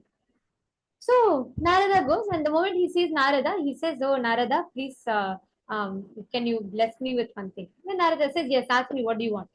He says, "See, you're going to meet Narayana, right? Will you please ask him? I have been doing tapas for a very long time. Will you please ask him, when will I get an opportunity to see him? When will Narayana give me his darshan?" Then Narada said, "All right, surely I'll ask and I'll come back to you and I'll tell you." He continues on. Just further, furthermore ahead, he sees another man sitting and seriously meditating, like not even moving, not even batting his eyelid. He's just sitting and meditating. And he also sees Narada and he also says, "Look, Narada, I have been meditating for a very long time and I really want to have the darshan of Narayana. Please, can you tell me what is the exact thing I should do? Like, when will I get his darshan? Will I get his darshan at all? When will I get his darshan?" Narada will say, "All right, for you also I'll ask and I'll tell you what exactly Narayana is telling. I'll come back and tell you." So Narada goes to Vaikunta, and then after that he comes back on his way back. He first comes to the guy who is doing the meditation under the tree, and Narada comes to him and tells. The moment Narada comes, this guy asks, "Hey, did you see Narayana? What did he say?" He said, Narada tells him, "Okay, don't worry. Narayana told he would surely give you darshan, but you have to wait for 4 more janmas for receiving the darshan." This man is so frustrated. He gives up. He says, "What do you mean? 4 more janmas? I already spent whole my this lifetime meditating for Narayana, and he can't come. He wants me to wait for 4 more janmas. I can't do this and all." He gets irritated. He gets so frustrated. Narada walks on. Then next, the guy who was jumping and dancing under the tree, he sees Narada and he says, "Hey Narada, did you ask Vishnu? What did he say?" Then Narada tells, "Yes, yes, I asked Vishnu. He said you will surely get the darshan, but you will have to wait for as many janmas as there are number of leaves in this tree." That is a huge tree filled with leaves. So Narada tells him that, "Look, so Narayana told that he will surely give you darshan, but you have to wait for the number of janmas as many leaves are there on this tree." This man jumps and gets excited even more. He starts happily dancing, he's singing, he's like exciting and celebrating. Narada is surprised. Narada says, "Hey, the other guy, I told only 4 janmas.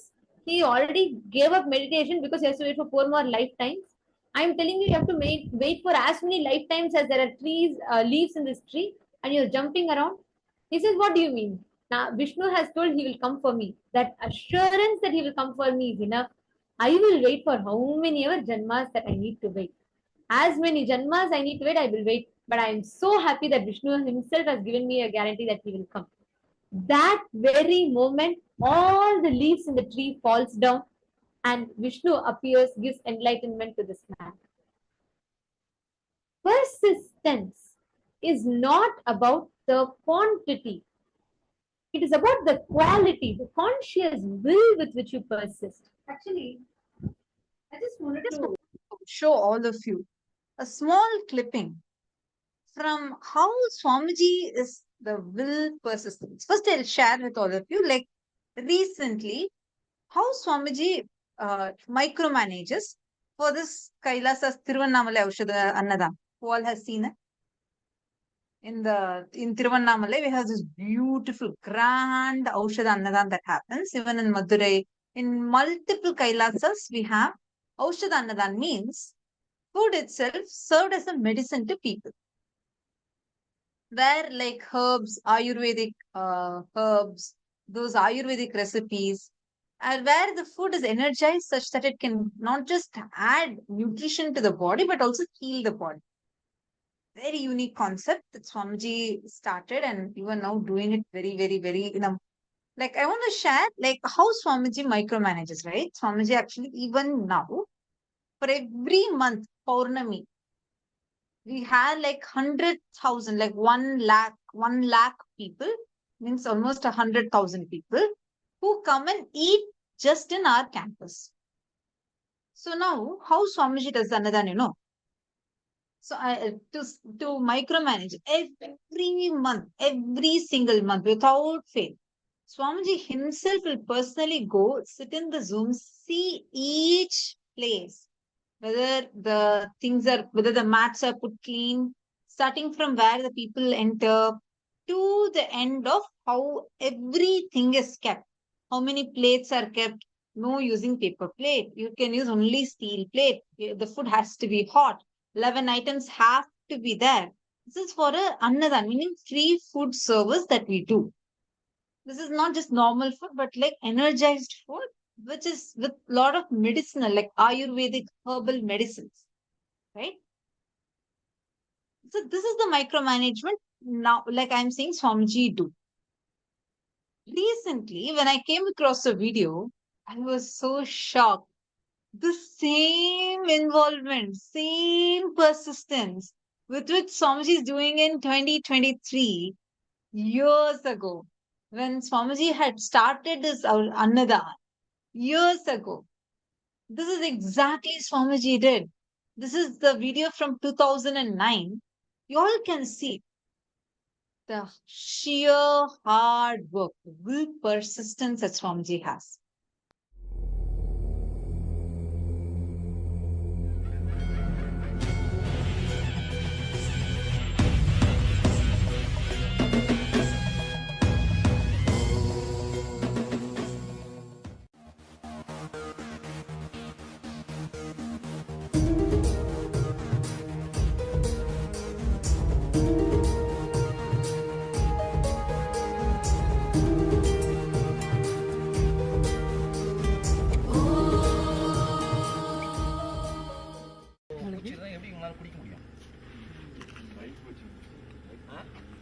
தண்ணி flow ஆகவே இல்லையே, பாரு உள்ள தண்ணி கீழே போட வழி இல்லையா, தண்ணியே இதில் ஃப்ளோ ஆகல.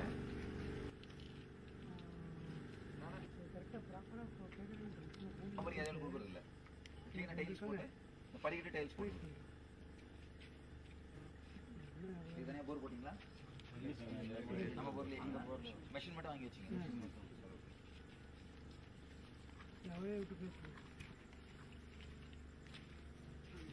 அழகான மாட்டை நல்லாமா அடிச்சு இந்த மாட்டை சொல்லு ஃப்ரண்ட்ல நம்ம வீட்டுக்குள்ள அதை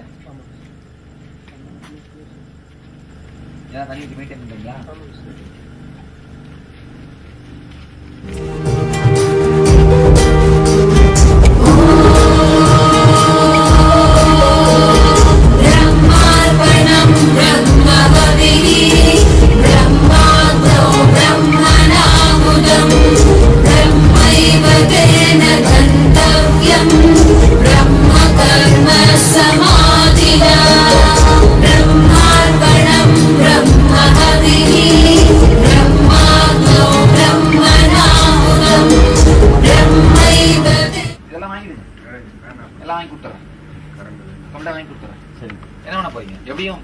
மாசம் மாசம் ஸ்டோர் போட முடிவாயிடுச்சு.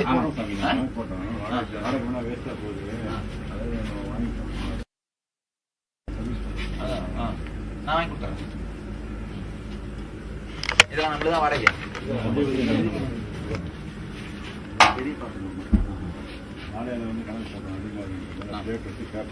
அவ்வளவுதான்.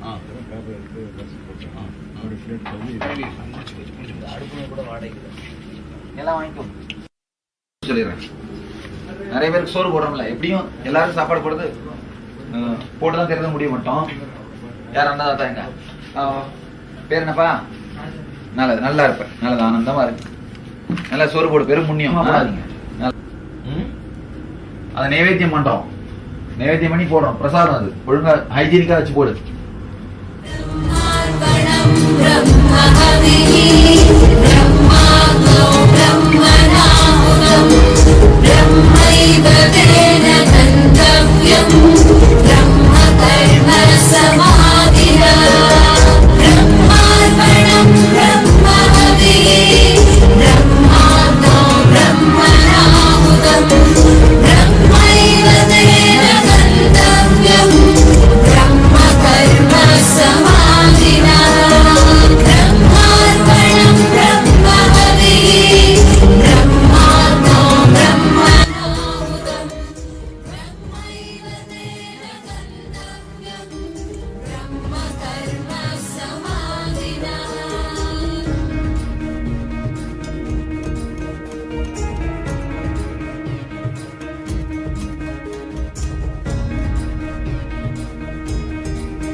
You can see that principle, that Paramatma Shakti that Swamiji is an embodiment of.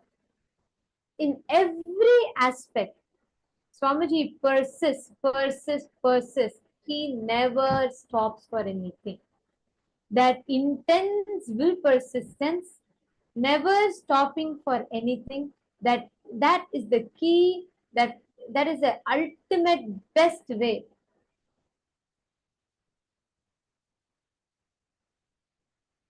Each of us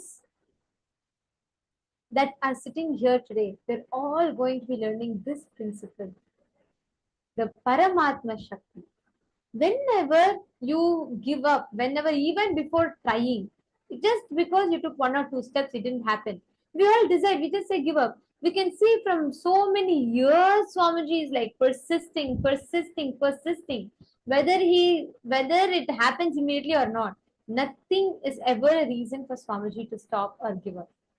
That is ultimate integrity. That is the ultimate Paramatma Shakti. Luka Brandoya applied the same principle even for palm manifestation. Chandrasekharaya, Satak Patilaya, Purna Sukhaya, every one of you understand. Luka Brandoya, I read your question. This is an answer to you. See, for power manifestation also, you should apply this exact same principle, because when you do so, you will understand how this could completely change the perspective with which you see the reality in front of you. Ma Sugandhi, Ma Sumati, Ma Kasturi, Ma Anisha, Ma Ryoko, Ma Nitya Arunachala, can I request all of you to settle down in front of the camera?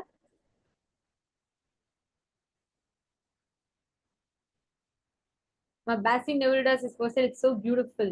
Absolutely. Just if you see Swamiji, the way Swamiji embodies this principle, ma, I'm going to ask all of you to do a very quick but a very powerful exercise. Okay. Each of us that are sitting here right now, we're all going to be experiencing this very, very powerful process to complete with will persistence, to complete with our will arrogance, and to manifest will persistence. So let us enter into the exercise now. I request each of you to please bring a notebook and pen. You're going to be writing down. We'll be guiding you all now.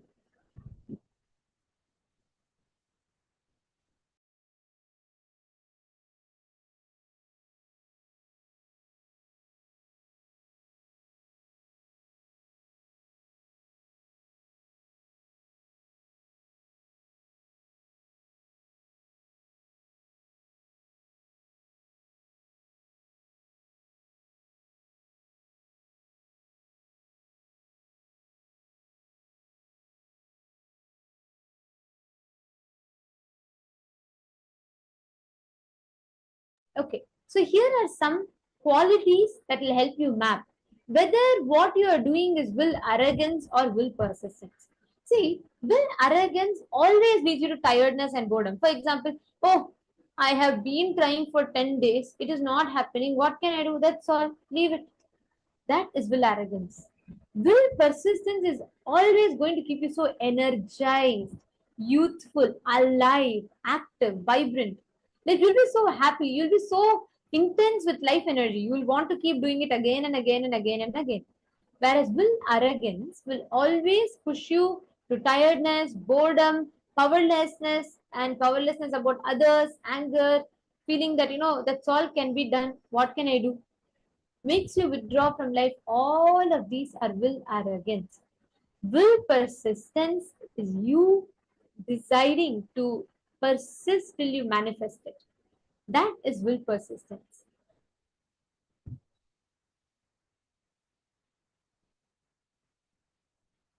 Now, take a few minutes, pen down. From the time you remember, you list down, find out how your will arrogance constantly failed you in each situation. Like, for example, you would have thought, okay, I decided to, try my luck in stock market, and with the initial 2 3 tries of not getting your desired gains, you dumped it, never turned back to it. And understand, the same time your friend who started, he is doing it very well. After a few ups and downs, he understood the knack of it. He's doing it very well. Same way, you would have started business, tried one or two, failed. So you decided, oh God, I will never come next to this business and all. It's not for me. Let me not do it. But same thing, your sister or a brother who also started along with you would have persisted and they experienced success. Pin down all the situations which turned into a failure. Identify the will arrogance in those aspects. Please pen down.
Now, sit and complete with the pattern of struggling with will arrogance and make a conscious decision to have will persistence, which means decide from now on, I will decide to practice will persistence. But what does that mean? What does it mean when we say complete, decide to complete? What does it mean to decide to complete? Listen very carefully. When you look back into your life, you will see clearly how many situations, because you have already decided you're going to fail, you will work only towards that failure. But inside you, you will believe, oh, I put so much effort, still I've not manifested success. Look, because of that, I failed. Now, Purushananda is asking, will persistence in the unclutched space cause no boredom and no tiredness? Will persistence is unclutched space, unclutching through actions, which means, see, not getting tired of your will, not getting tired about your desire, your intention, not desire, sorry, your intention to do. All of us want, okay, every one of you here want to be, manifesting $1 million. Yes, everyone wants to manifest, become a millionaire. But how many of us take actions towards that? Yes, I see all of you raising your hand. But how many of us take action towards that? How persistent are we with the actions? That varies. It is that action that determines whether you can manifest or not. That is the difference. Are you all catching it? What matters the most is, are you deciding to act? Is your decision to manifest something coming from will persistence or will arrogance? Every one of us say, oh, I want to manifest powers. I want to, become a Sarvagnya Pita Yajaman. I want to become a Sarvagnya Pita Karta. Yes, great. But how many of us have that persistence towards manifesting that goal? How many of you are understanding this? Understanding this one concept, powerful cognition, is too important.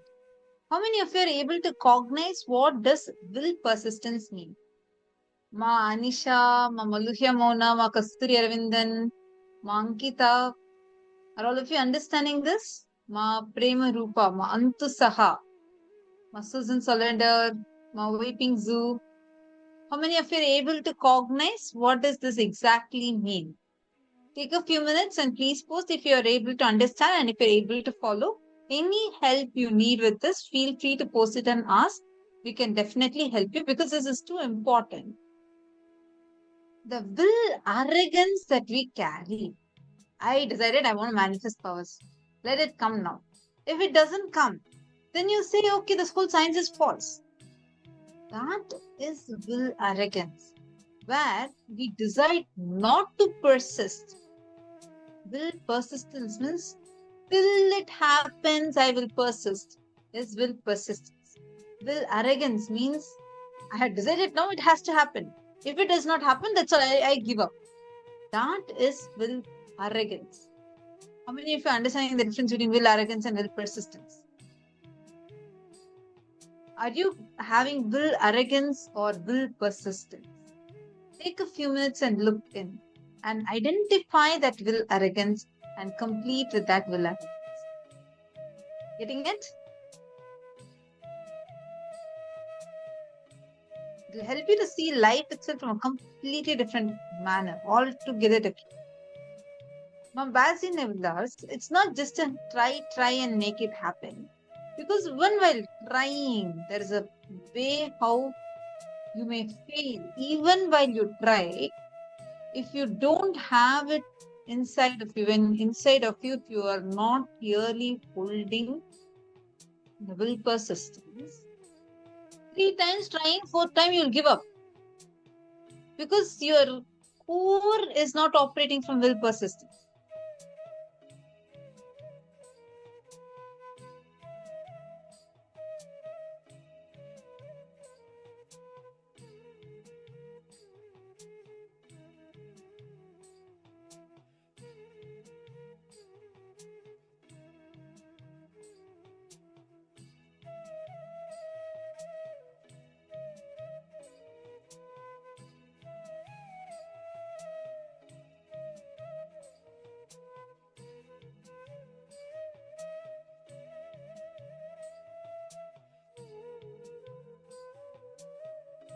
Ma Istak has posted, I think Swamiji's quote she has posted.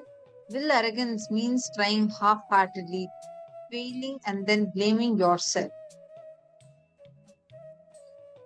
You can, and saying that you can never achieve it, trying half-heartedly, blaming yourself, and Correct. And also, Masi, in addition to just when we say when we say trying half-heartedly is a very limited definition we give. See, I'll give you an example. Let's say you have a exam coming up, okay, math exam coming up. Example. So what do? You decide even before you start studying for your exam. You decide, okay, math exam, I don't like math at all. Surely I'm going to fail. You come to a conclusion. You still have time for the exam. Okay. You come to this conclusion. What do you do next? From the space that you have decided that you're going to fail, you start taking your actions. Which means you start saying, okay, math exam is coming up. I'm going to fail. So let me try. You already first step. You've already come to the conclusion. You're going to fail. Second, from that space, you go on trying to read.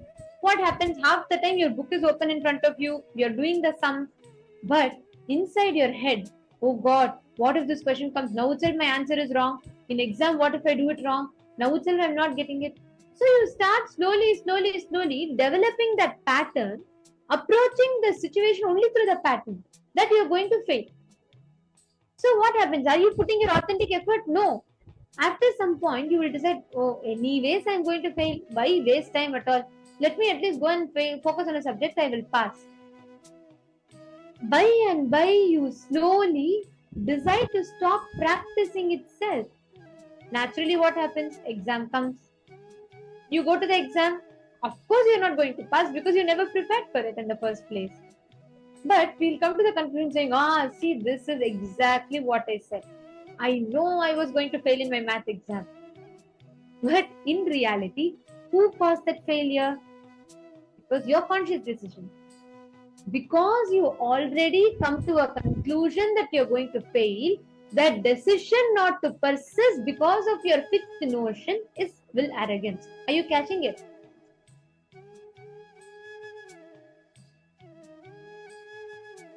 Purushananda, is this helping you understand?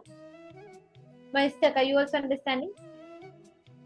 Your will arrogance is the source of your decision not to persist. The moment you decide, okay, I'm not going to persist, I can't handle this, you will say, okay, I tried. I have given my whatever I could. Beyond this, I can't do anything. Whatever has to happen will happen. So you give up. Naturally, if you have already come to that conclusion, based on that conclusion only, you're going to experience reality. How many of you are catching it? Raise your hands. How many of you are understanding? Okay. Now, go back. Thank you. Yes, thank you, Anisha, Ankita. Thank you, Purushananda. Thank you all. You can drop your hands. I see Nithyanandam, Kailasa, San Jose. I see two of you there. Eric, I'm not able to see you both clearly. May I request if you could please post your names? Who's sitting in Kailasa, San Jose? Welcome. Thank you for joining the program. Please take a few minutes and please put here in the chat. Nithyanandam, Manita, Divyananda. Nice to see you here. I request if you could just post the names from who's sitting here. And if they could also come a little bit closer to the camera, or probably the camera could be taken closer to them just so that we can see them clearly. I request all of you to post here if you're able to understand this. See, please listen. Learning about this will persistence and will arrogance is too important for today's session because you're learning something too crucial for you being really successful. If you want to experience a true success, if you really want to experience success, then this is the way forward. You need to learn the science of what is will persistence. You may learn, okay, so you have to have a strong persistence, never give up. Many of these as concepts before. But something is stopping you, right? So that is the reason why till now we have not yet become that. So what is it that's stopping us? We need to look into that. Looking into that plays a major role. Looking into that only can really realign yourself to achieving what you want. See, we all learn about these concepts. Many of you would have come across tons of motivational videos, am I right? Especially if you're here. By now, that means there is an interest. You really want to achieve something. There is a real interest. Either you're a seeker or you really want to become successful in your life, which is what is prodding you to come and spend some time with yourself in this program. So definitely you would have come across concepts like you should not give up, you should be persistent. You would have definitely had these concepts inside. But have these become powerful cognitions yet? This is something you need to address. Why? What is it that's stopping you from actually having will persistence? How many of you are able to relate to this? You've learned these as concepts, but that will persistence itself is still lacking in you. Who all are able to see this? If yes, can I please see a raise of hands? Keep your hands raised if you're able to see. Some of you are reluctant. Can I? Can I not? Can I? Yes, please raise your hands. Okay. Thank you. Thank you so much. Great. So that means you all are able to identify this. You understand, problem is not even with you. Problem is, this is a pattern that's there inside of you. Observe and see. It's not just one or two projects you have done this in. Even in your relationships, you might have done this. Even in your way of whether your career, your projects, your relationships, in various dimensions, definitely you would have done this. Look in. Take a few minutes. Look in. Because this is what is going to change, transform who you are. From that time you remember you should identify the will arrogance. Means where all you fail, the pain of failure that is there in you. That points, those parts of you needs to be addressed. I remember, I've shared this before. I remember this so clearly. Once when I went and I was like, I was brought up in Gurukul, Swamiji's Gurukul, KAILASA's Nithyananda Rajavidya Gurukul. So, like how we are brought up, it's completely unique, right? We are empowered with a powerful cognition. Swamiji literally empowers us and builds us consciously from within. So I remember once I was like, I took up a project and I didn't do that properly. I failed in that project. And this repeated some two or three times. And then the next time there was some new thing that had come up. Swamiji is so intense. Every week you will see some new project, new service, new seva, some humanitarian activity, something like your life around Swamiji is so intense. So you'll be given more and more new opportunities to be a part of.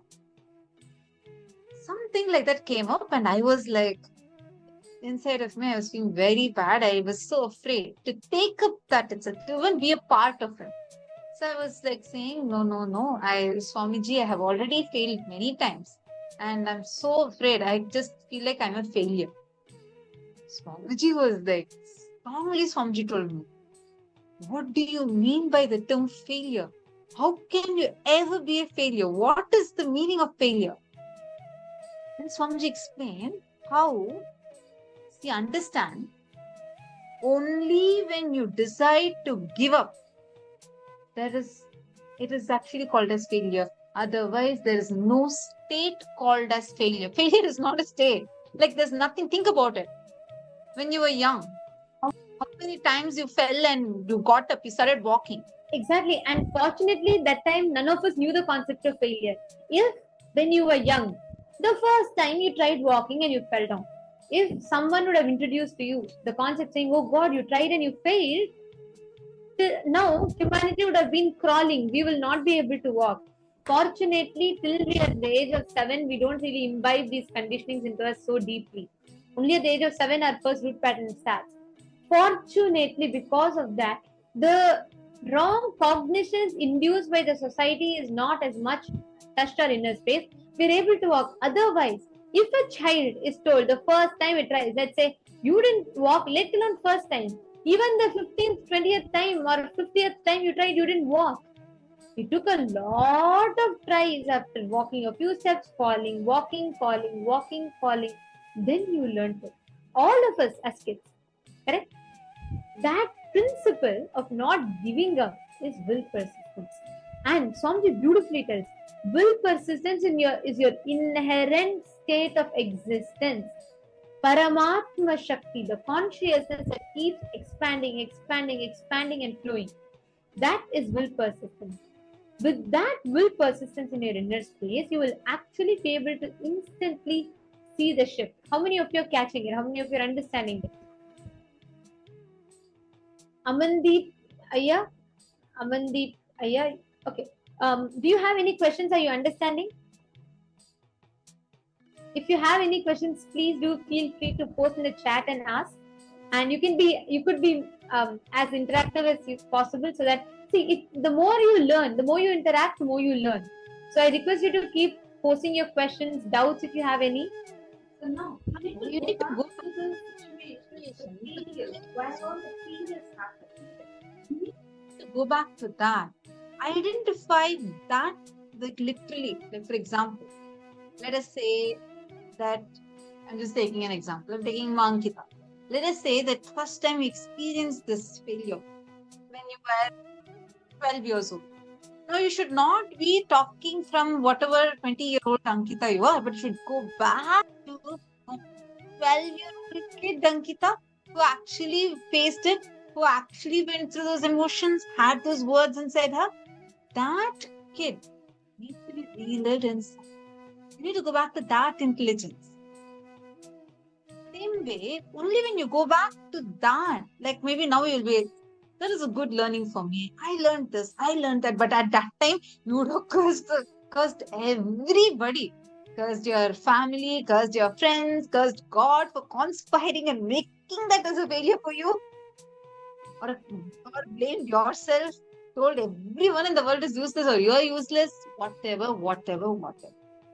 Go to that and relive.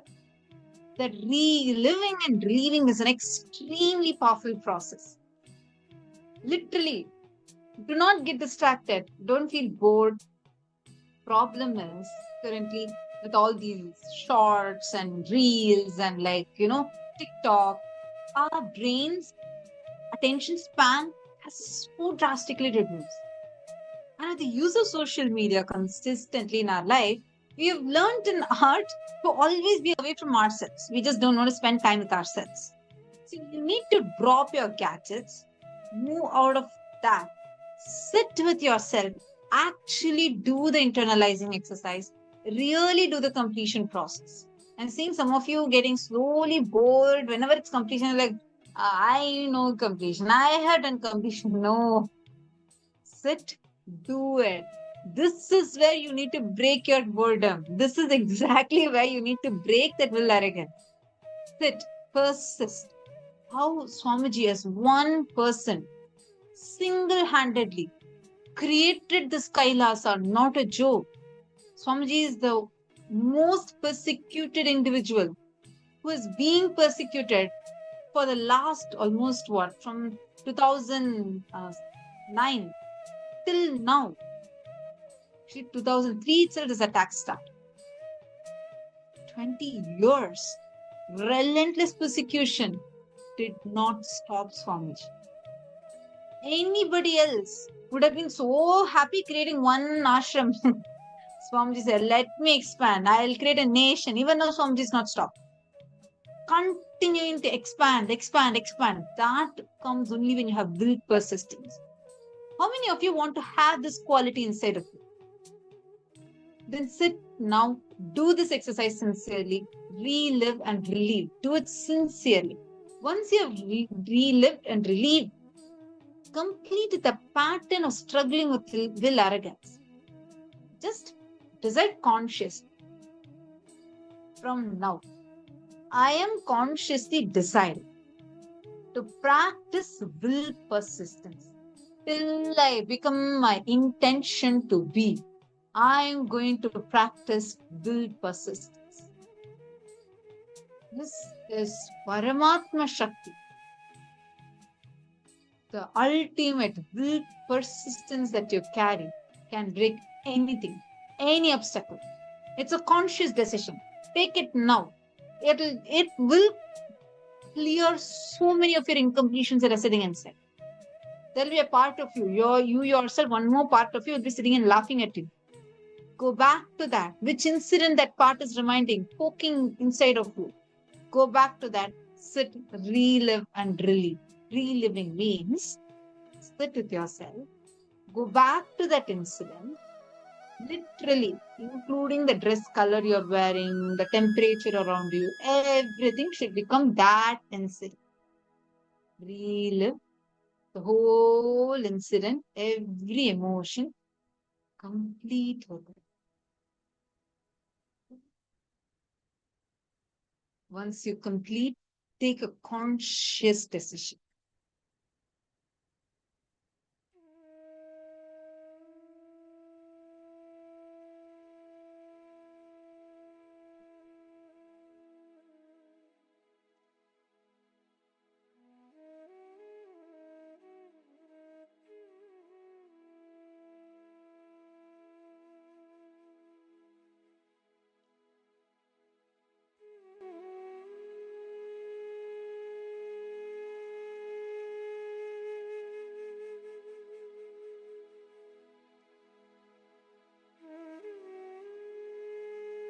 Literally see everything. Go through the same emotions, same pain, everything. Relive the whole incident. It's okay, even if you feel like crying, cry it out. Let it out.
Intensely decide and just decide to go for the completion. The moment you decide, see, the moment you align your will, we will be doing it in different levels.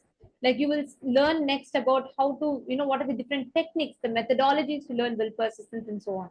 But first, come to the understanding of where exactly you lack the will persistence. You'll be able to build it from there.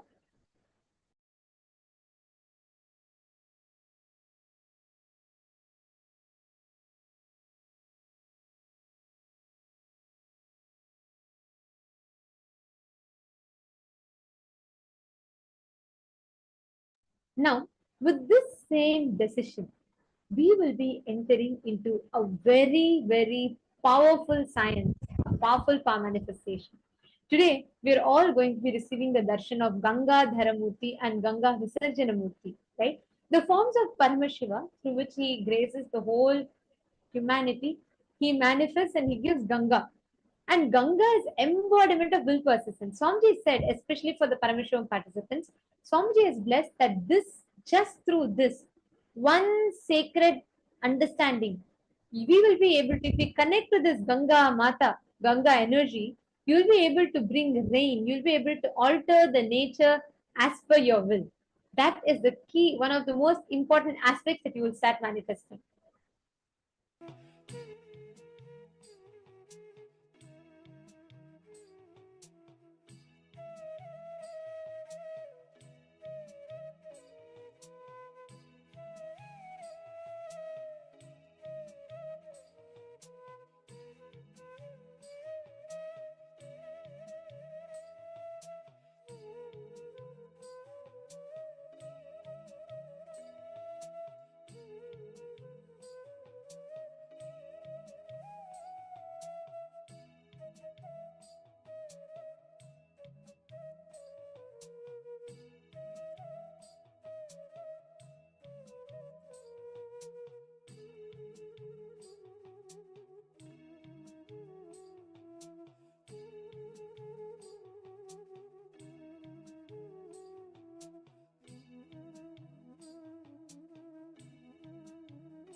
Yes, please relax. Now, let us all enter into manifesting the power. Today, we are learning one of the most important science of being able to connect to nature. See, for you to be able to manifest the power of bringing rain, the power of altering the weather and temperature, all of them need a simple thing from you. It's just a simple will.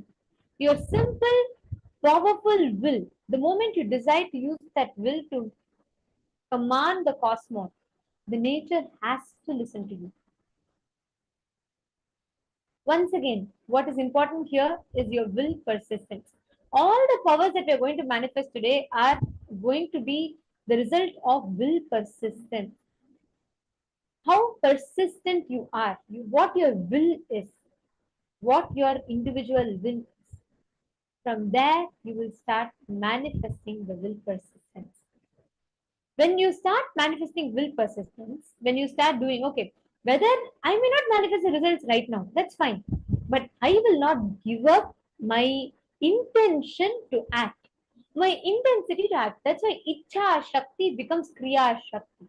Means your intention to go on doing becomes your kriya shakti, the action, ability to take the steps, ability to act upon it. This is a very, very powerful science.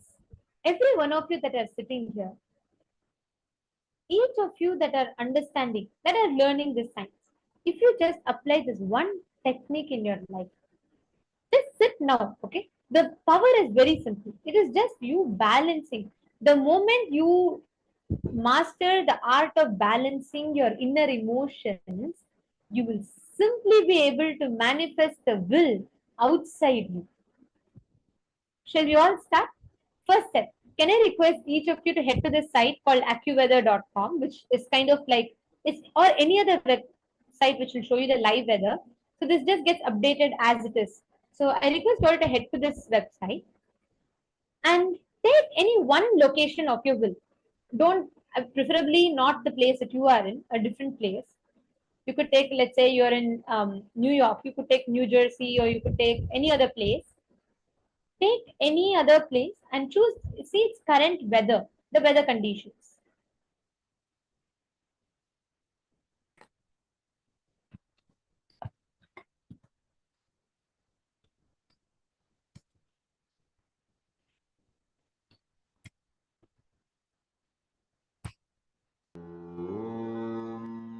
Nithyananda Paramashivoham Now, once you choose that place, see its current weather and take a screenshot. Nithyananda Paramashivoham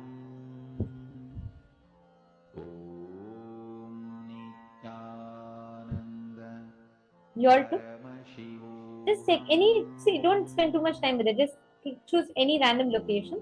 But one thing, it should take the current this thing and make sure you're not like, for example, some places you will see a clear weather prediction that it is going to be getting hot. So don't choose that. Paramashivoham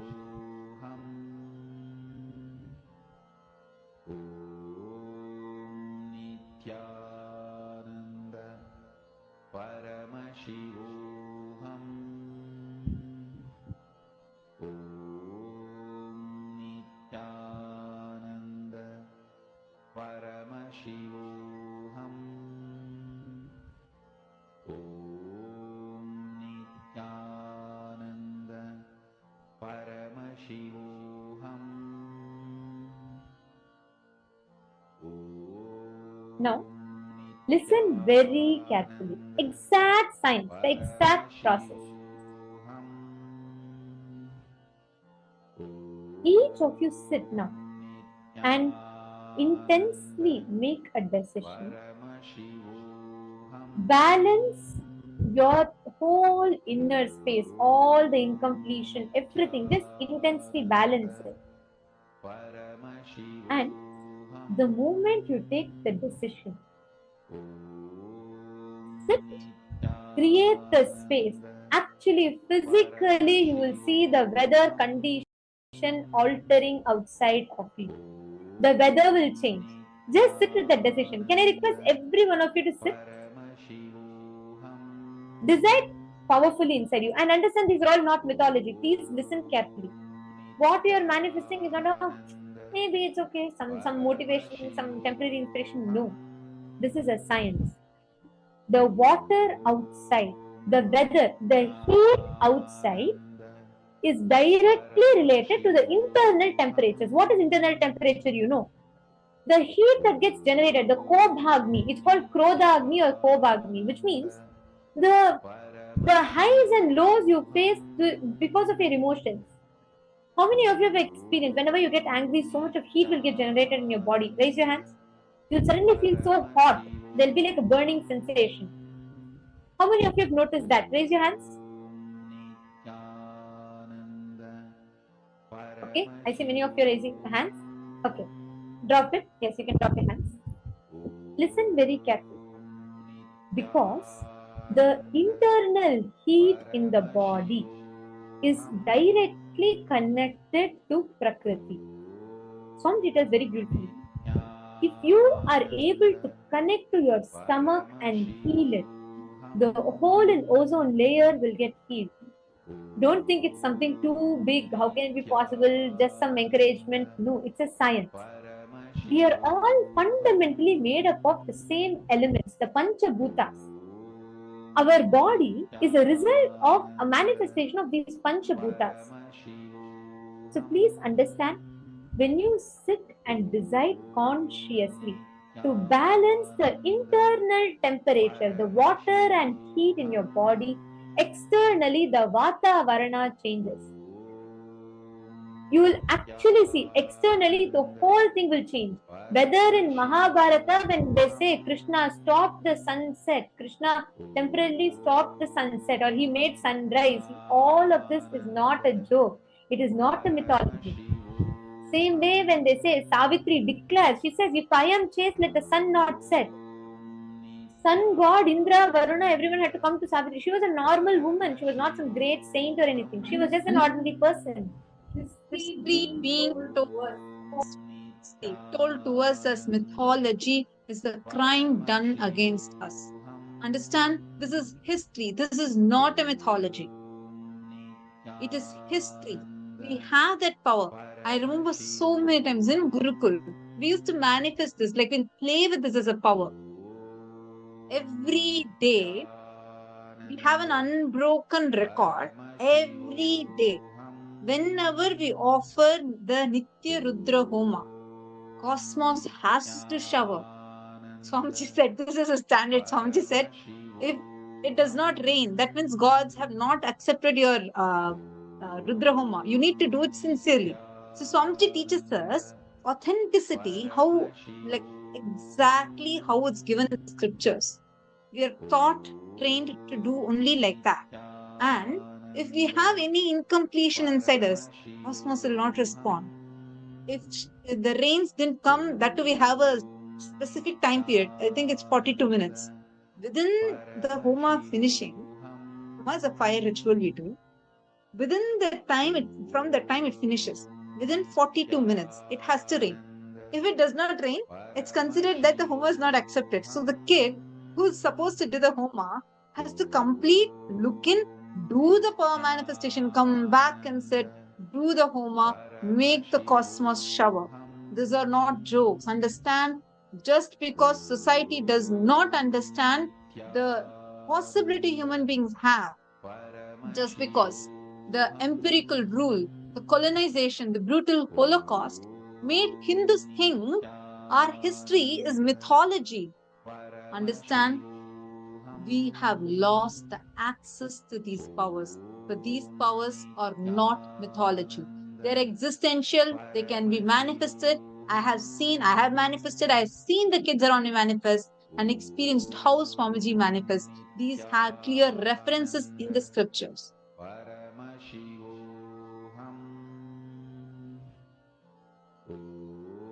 Each of these powers that you're going to be manifesting today have clear reference, records in the scriptures. Sit now, connect to Swamiji and manifest. Decide to sit with will persistence. This is the 42-minute cycle. So you'll manifest now, and again in the next round also in the same place you're going to be manifesting.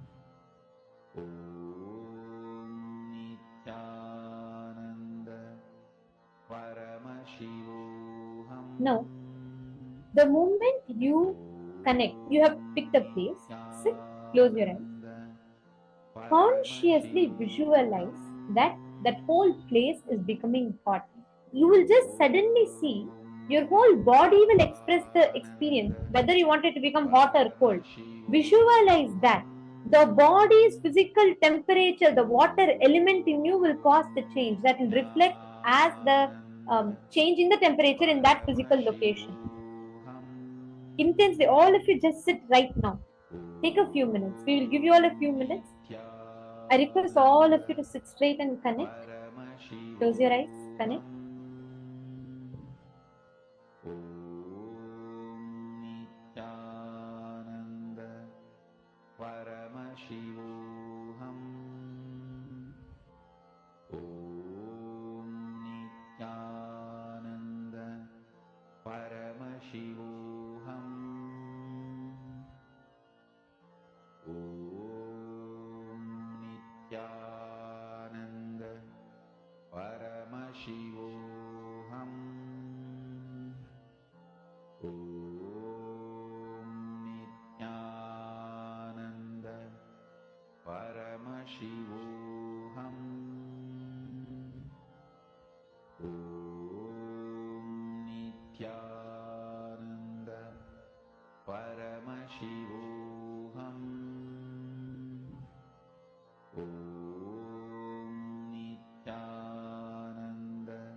We're giving you all a few minutes time. Connect.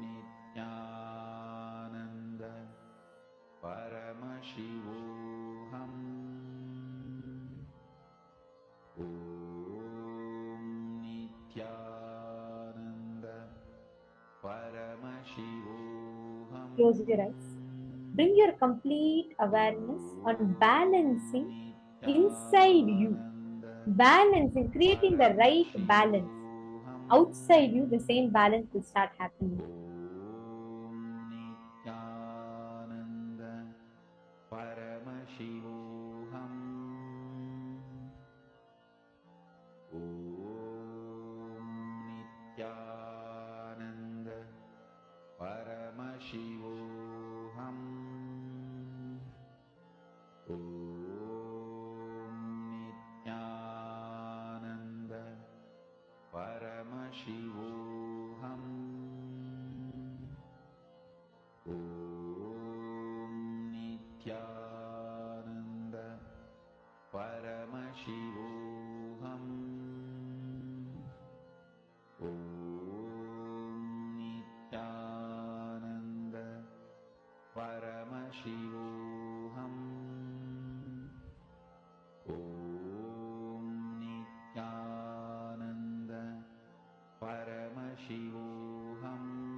Om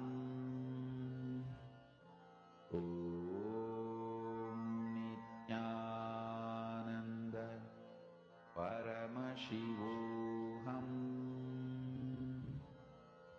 Om Nithyananda Paramashivoham.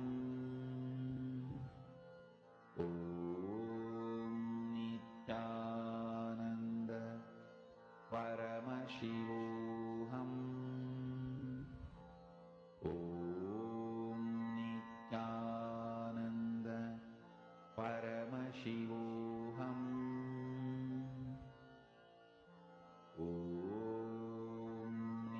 Okay, how is it going? Are you all able to manifest? Are you all experiencing actually some internal balance happening? If not, post in the chat. I'll be able to guide you all with that.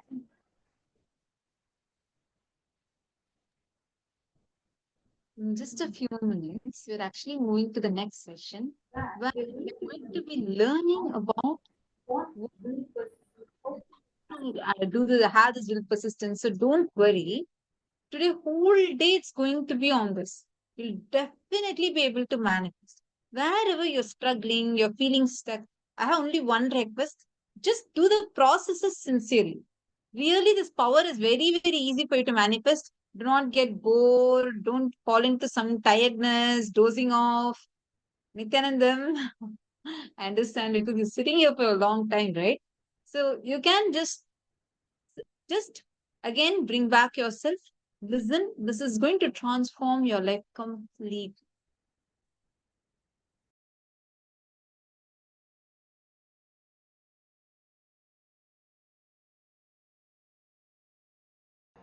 Spiritual lullaby for Samadhi. And Suprabhatam, wake up call, wake up song for Paramashiva. This Mahavagya is spiritual lullaby for you to fall into Samadhi. Suprabhatam, wake up song for No, Paramashiva. please relax. It takes at least 42 minutes for you to complete one cycle. We will repeat the same thing in the next round, so you will be able to manifest it further. Just start learning to balance it inside of you. Outside you will start getting balance. Okay. Now, let us all enter into the next session where we understand about the techniques to manifest will persistence.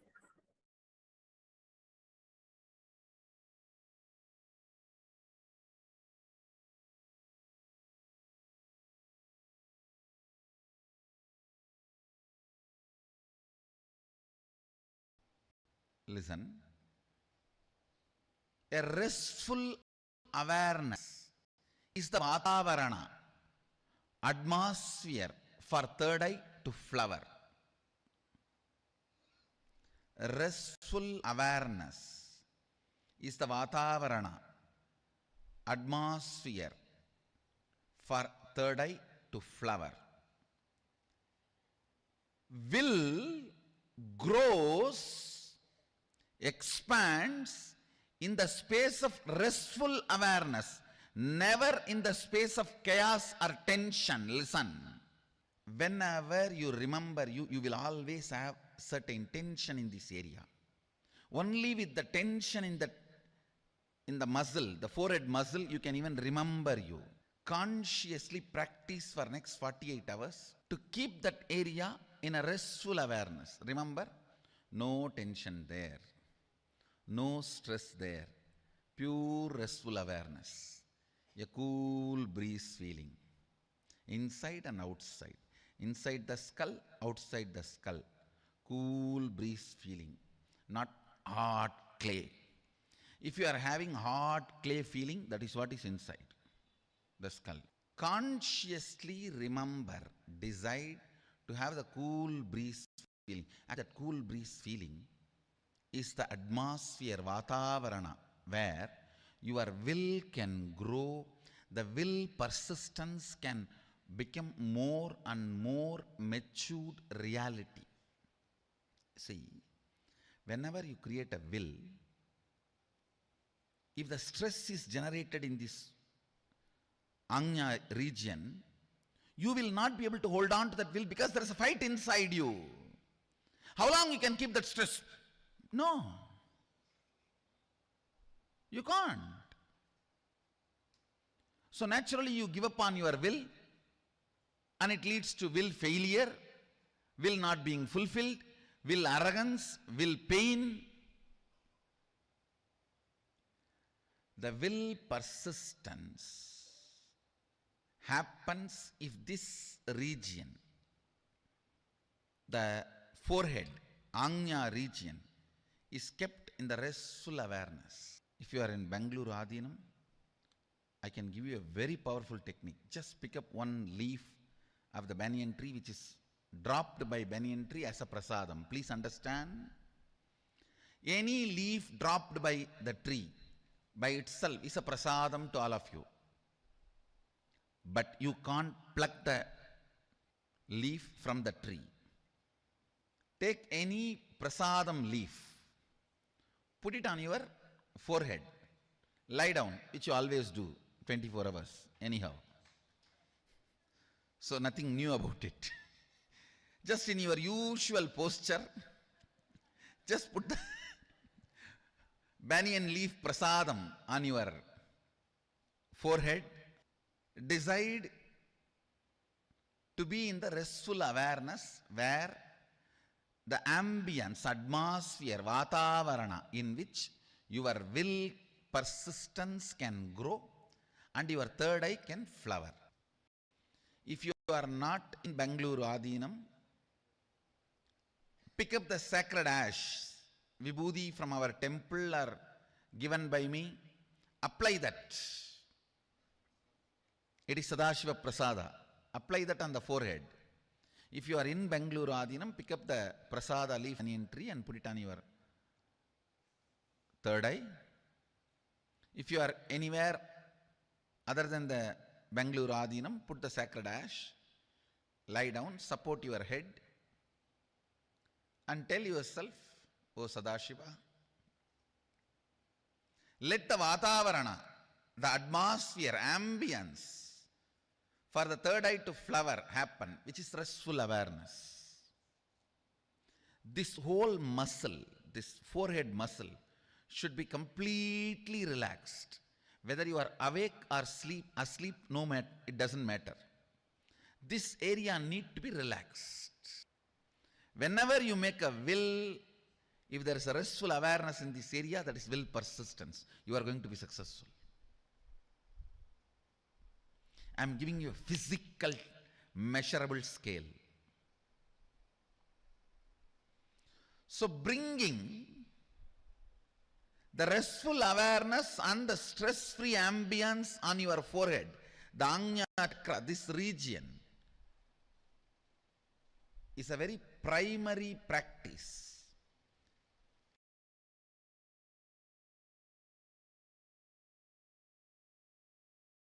One of the most important thing happens to you when you raise yourself in the vertical time zone. Your will persistence is tested. Understand? I'm telling you. Nothing else is needed other than will persistence.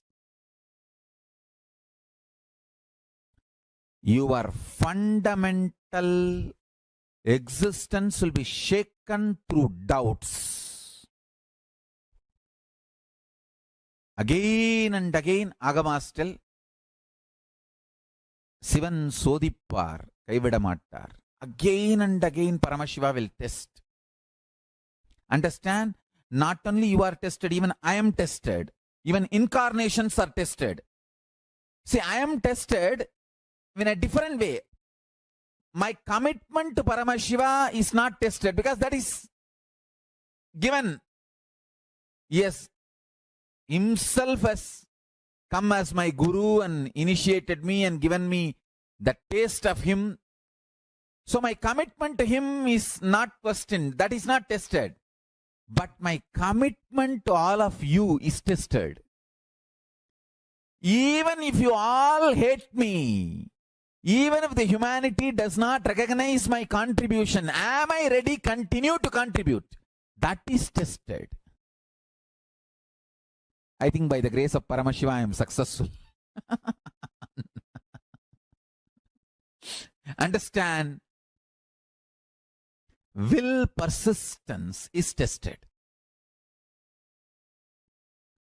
Will persistence is tested. Nothing else is required if you stand with will persistence. Understand? As long as you are treated beautifully and everything goes well, if you have faith in life and higher principles, that is not something great. But when things are not as you expect, and even then you decide to stand with the powerful cognitions,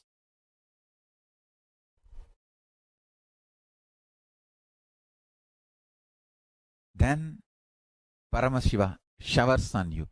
The will persistence is tested. Understand?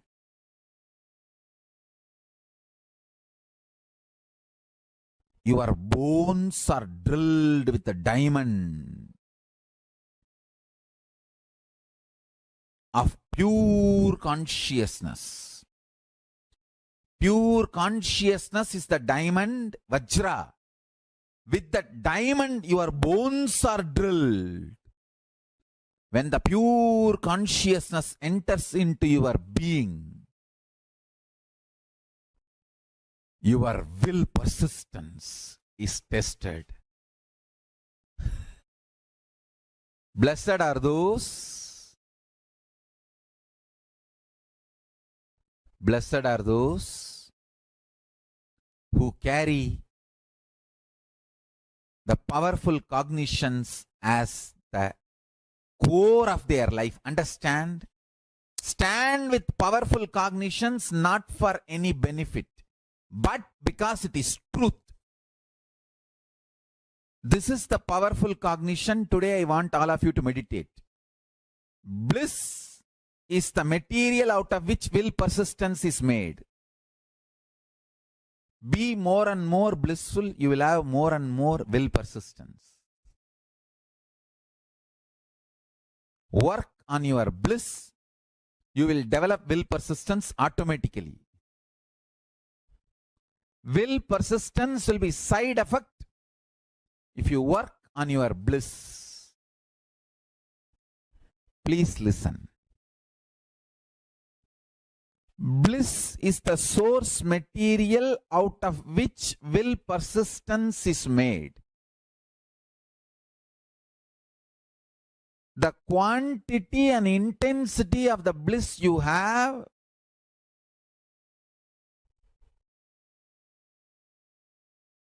forms the foundation for the will persistence to exist. If you want to strengthen your will persistence, work on your bliss. Make yourself more and more blissful, ecstatic, joyful. Work on your bliss. I tell you, best ways to increase the frequency of your bliss is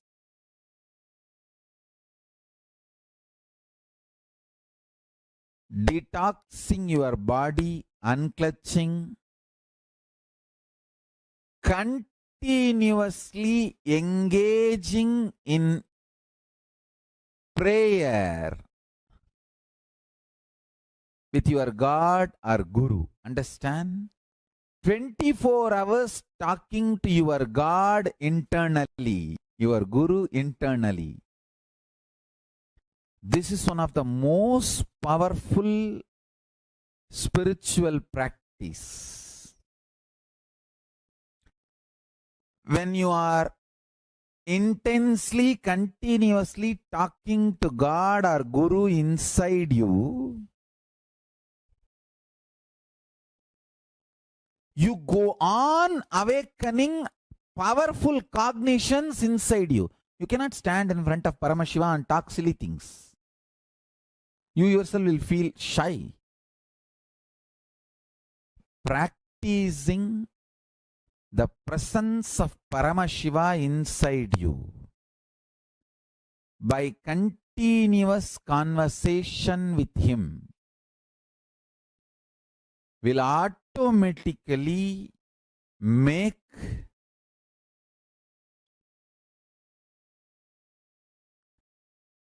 you being stable in very powerful cognitions. I tell you, power manifestation is nothing but the simple science of developing continuous feeling connection and conversation with Paramashiva. That's it.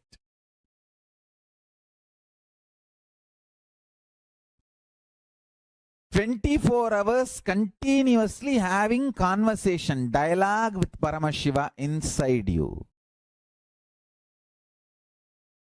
Continuous 24 hours dialogue with Paramashiva makes you constantly stay in powerful cognitions, and the Sahaja Samadhi becomes your reality. Sahaja Samadhi becomes your reality. Sahaja Samadhi reality.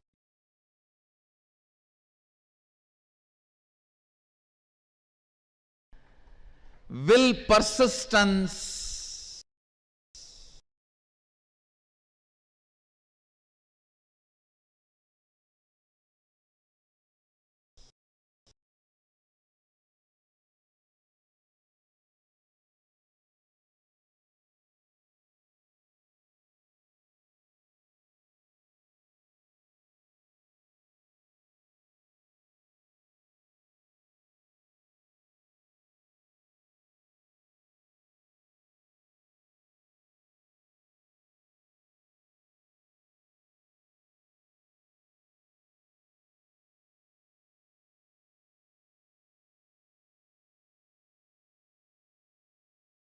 It becomes tree.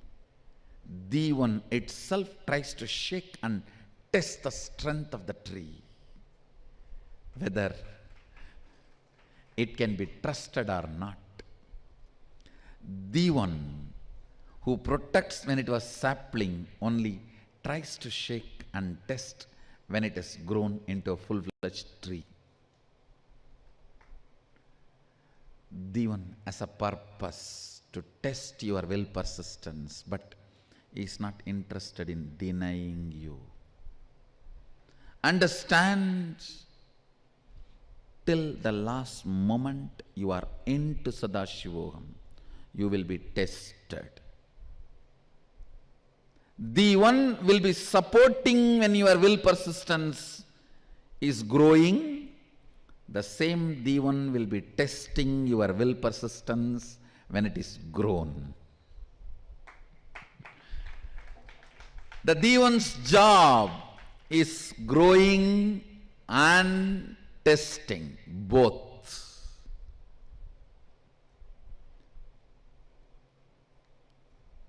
Don't think Devan is cruel when he is testing.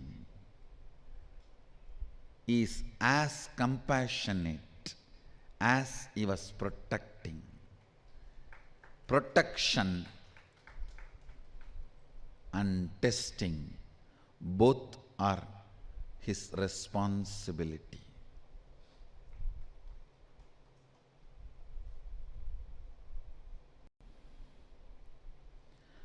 Growing your will persistence is enriching quality.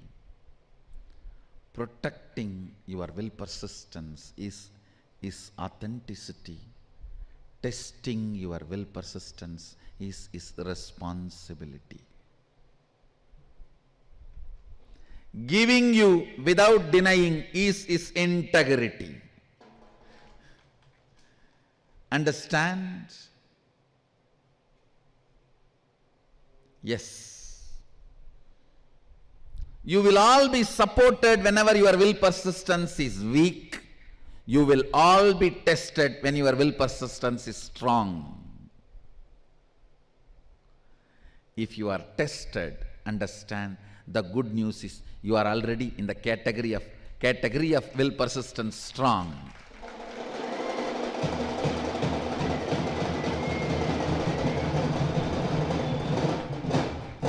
The great news is anybody who is tested, even if you qualify for getting tested, you are not denied.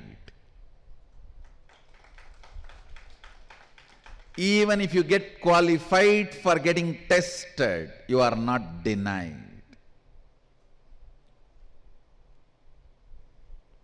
Because you are not in the system of trial and error, you are in the system of trial and success.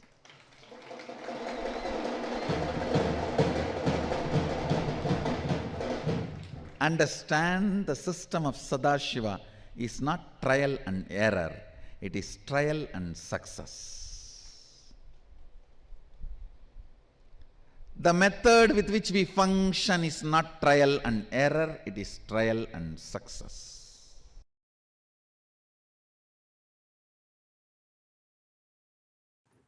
All the beings who feel aham, he exists in that. That is the only constant. Understand?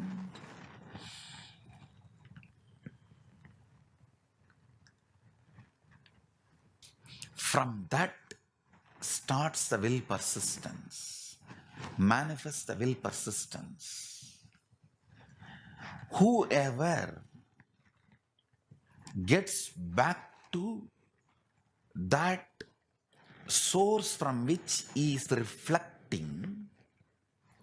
all of them fall into that space called oneness, which is constant. Paramashiva is equivalent to the will persistence decision to look at the source by the reflection. The constant in the cosmos is feeling of aham. There is nothing in the cosmos which does not feel the aham, including stone, stavara, jangama, everything feels the existence of aham. When Mahadeva, Paramashiva says, Vyapakam, anything which feels aham, he is in that. Listen carefully.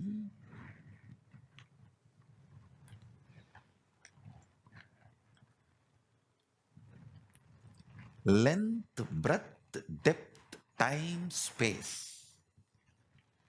The pure consciousness reflects on the space. That reflection is individual consciousness called aham. The frequency of that reflection is constant in everything. But the side effect of that reflection, will persistence, is not constant in everything. Reflection is constant. Will persistence is not. So based on your will persistence, if you remember the constant in you, which is your Chidambara, where the cosmic reflection Paramashiva, cosmic source Paramashiva is dancing in your pure heart, Anandagandha. your inner space, listen. Cosmic Paramashiva is like a sun. Your pure inner space, that space, Chidambara, Akasha, Antarakasha, Chitakasha, is like a mirror. That sun reflecting in this reflection is called individual consciousness, Pratyagatma Chaitanyam. That is the constant in all beings. This constant's first side effect is will persistence. That is not constant in all beings. The quality of your will persistence decides whether your life is going to be stuck in time or depth or breadth or length. You remembering which is constant in you and which is not constant in you will not put you in a delusion where you make permanently damaging decisions of your life due to temporary mood swings. Guru is the person constantly resides in the constant and supports your will persistence to get back to your constant.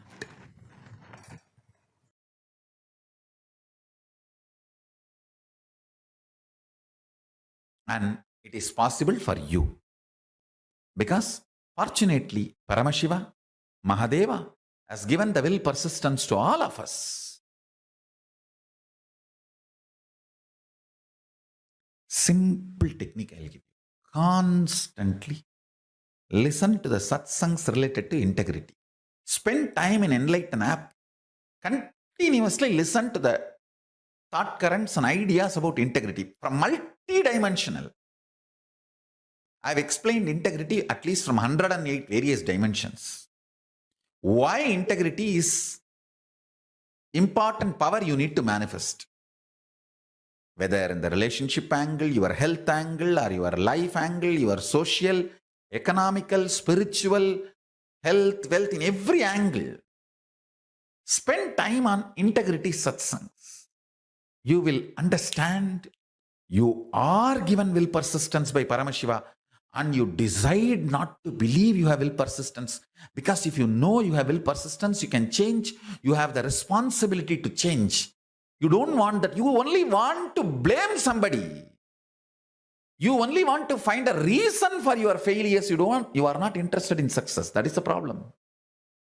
If you practice integrity, you will understand, oh God, you will catch the blind spot. Then you will decide to be successful and you will take the responsibility to be successful. Whole thing is too easy. Understand that.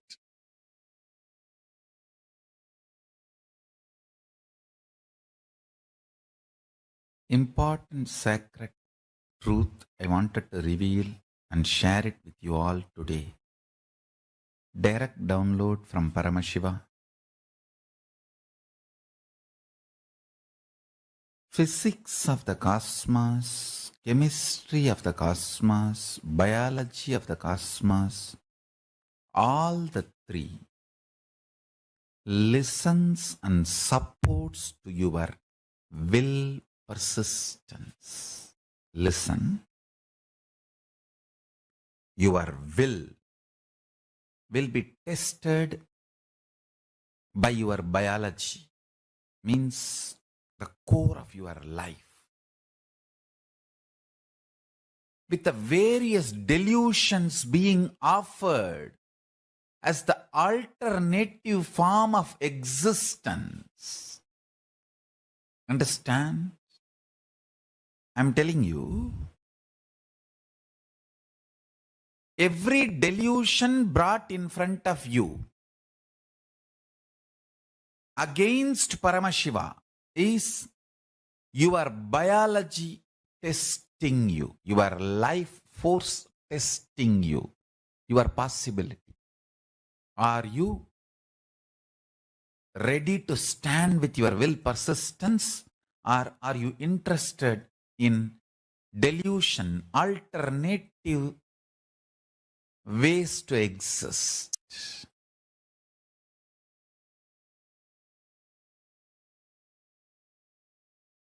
It's only for the people with will persistence. Enlightenment happens and the cosmic biology and cosmic chemistry and cosmic physics gives the task. Before that, the biology and chemistry, physics tries to test your will persistence, your own mood swings, ups, downs. That's a chemistry test, will persistence. Your own body collapsing, tiredness, extreme tiredness, fatigue, that is physics testing your will persistence. Understand?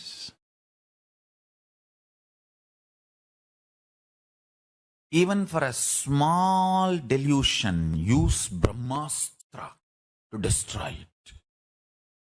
Even one ignorant pattern can shake your whole life and change you. I have seen people just for ice cream missing enlightenment and scream their whole life.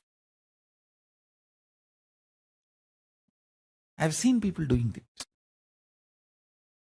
Come back next birth as ice cream vendor and hate to even see ice cream. Even smallest patterns deal ferociously. Don't allow. Understand?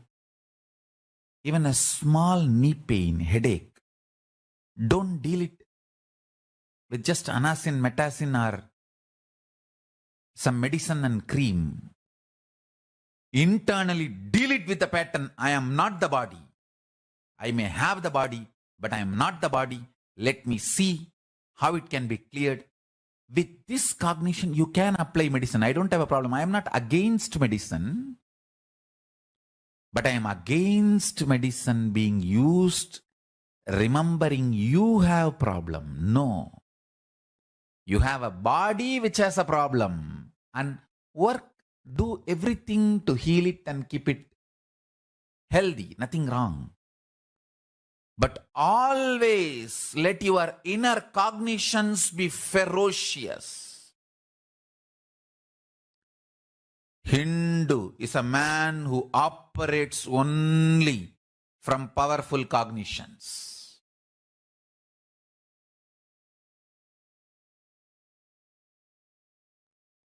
Start developing this will persistence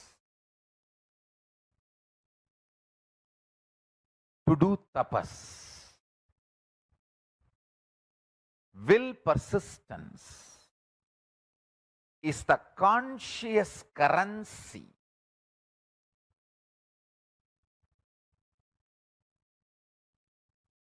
every child develops. The conscious currency, will persistence, is a blessing for himself and for the world. It's a blessing for himself and for the world. Understand? It's a blessing for himself and for the world.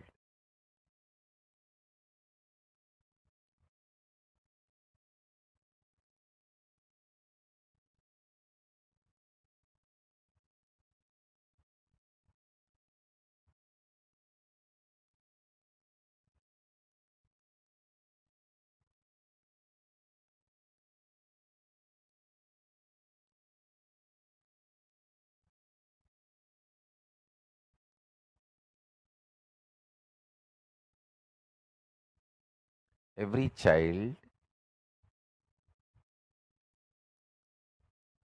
learns to do tapas and unclutching is blessing for himself and herself and for the world.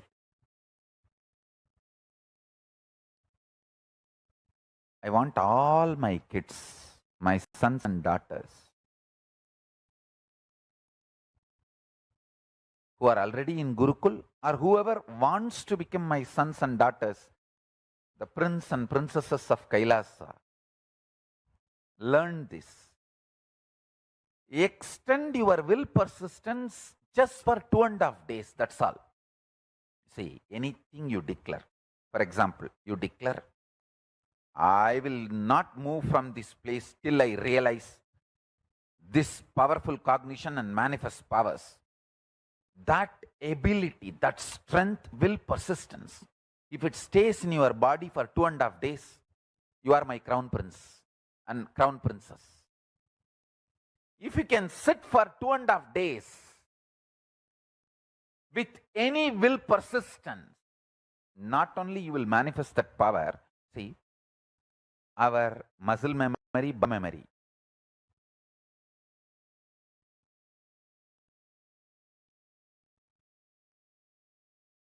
will get purified, detoxed from any powerful pattern within 2.5 days. 2.5 days of will persistence.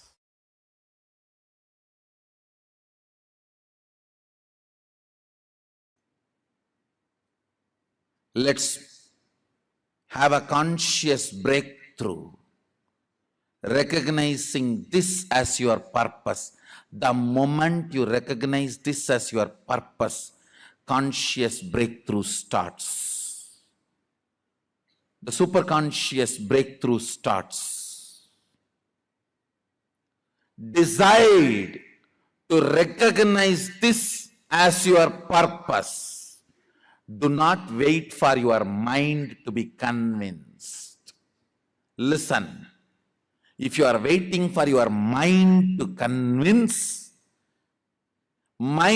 convinced and you want to start the journey, you are waiting for the waves to settle down to take bath in the ocean. If you are waiting for your mind to be convinced to have a conscious breakthrough, you are not going to achieve it. You just have to take a step and break from the mind. That is what is conscious breakthrough. Now, if you are waiting for your consciousness to be convinced, this is your purpose. Manifesting Sadashiva is your purpose. Your consciousness is never going to be convinced or giving you permission.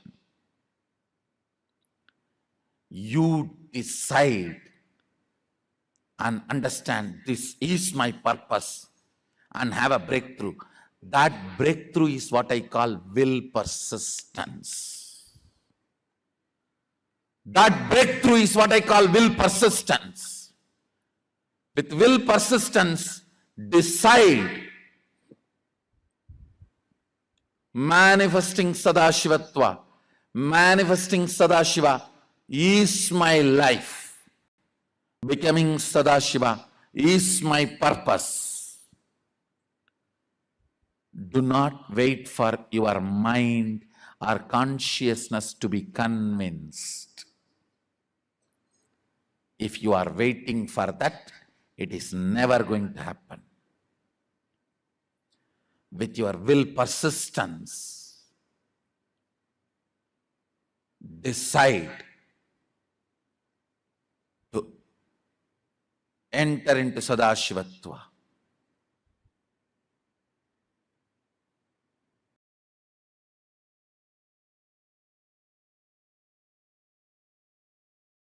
An incarnation happens. Incarnation happens to make the human being's DNA understand the conscious selection is possible and it is good. Bringing that great news to the humanity is the responsibility of an incarnation, avatar. Avatars happen for this vision. Listen carefully. For your DNA to choose consciousness and will persistence as a way for evolution, to do the conscious selection your DNA need to be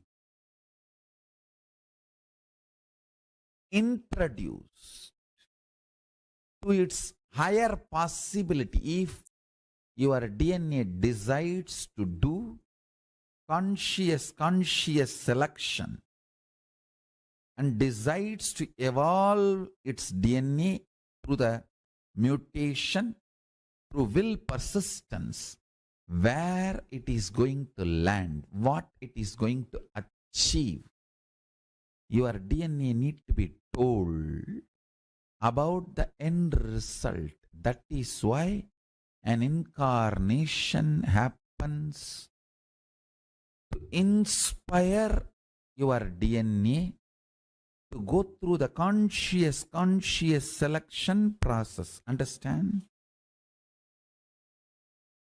I wanted to tell you one more thing. I have always seen, whenever I claim or declare my spiritual authority, statements like I am Paramashiva, I am Kalabhairava, I am Kali, or any of these kind of statements, I have always seen invariably 100% beings who listen to this directly or through digitally or any way, their DNA first experience it goes through is wondering. Wow.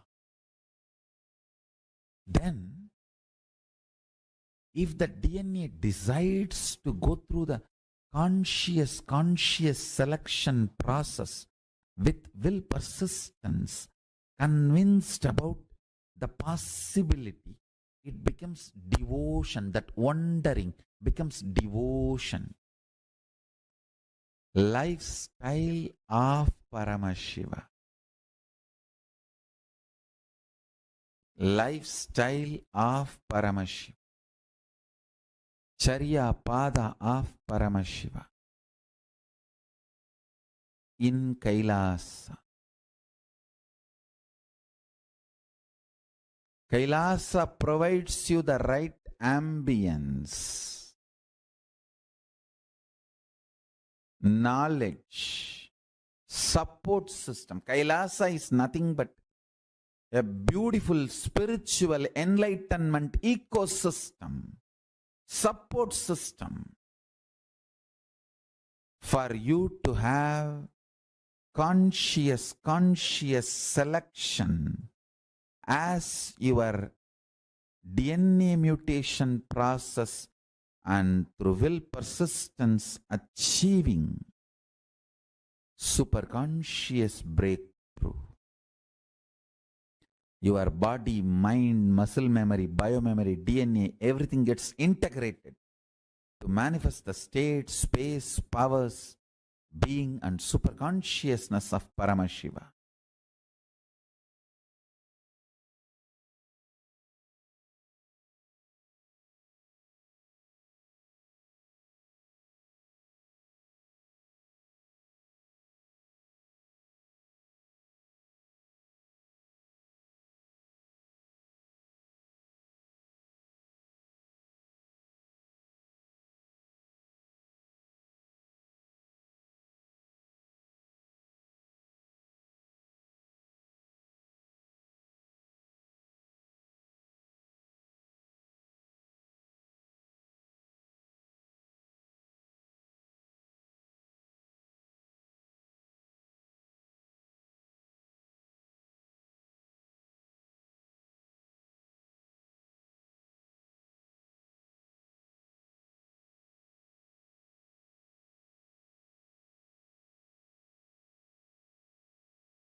Very beautifully, Swamiji revealed to all of us about the various different methodologies each of us apply to manifest will persistence?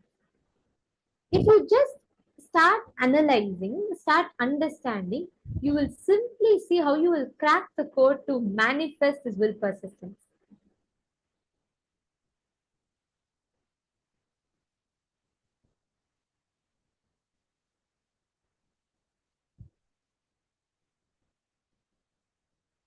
Every one of you that are sitting here, sit. Now, can I request each of you to share what is that click that you had?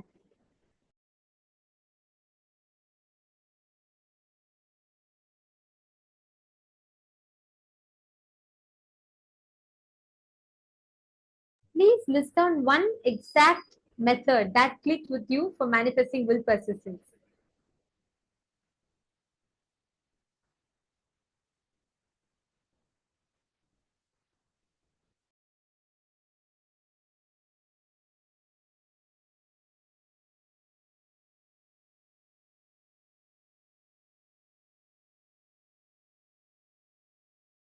Now, every method that Swamiji is given to manifest powers, understand, all the methodologies that Swamiji is given, they're all practical. The moment you apply, you will start manifesting the results.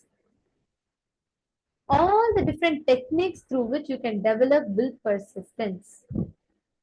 Actually, in this level, understand, anything you declare consciously, will persistence is enough tapas. Anything in the outer world, anything you declare as you, take responsibility for it is tapas.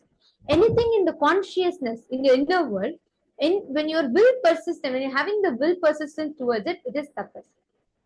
For example, in your inner space, if you declare you are Swamiji, naturally all your patterns, self-hatred, everything will flare up. They'll show so many obstacles. Like, for example, if you say, I want to manifest money in the next 2 days, I should be able to have a breakthrough.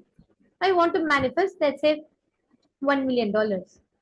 Is your mind going to keep quiet? No, it is going to bring all the possible obstacles, if not create more obstacles, problems, difficulties externally and internally. But you standing with your decision to manifest money and facing all your patterns, declaring, hey, Swamiji told me this technique works. Forcing the external situation to change through your will persistence is tapas. Are you all catching the difference between each of these aspects? If you just catch this one difference, you will understand how exactly we all get stuck. In the outer world, you may declare yourself as a mayor of a city. You need to take responsibility for it to fit into that. That is tapas. In the inner world, you declare yourself as, you need to face your patterns and take responsibility for that. That is tapas.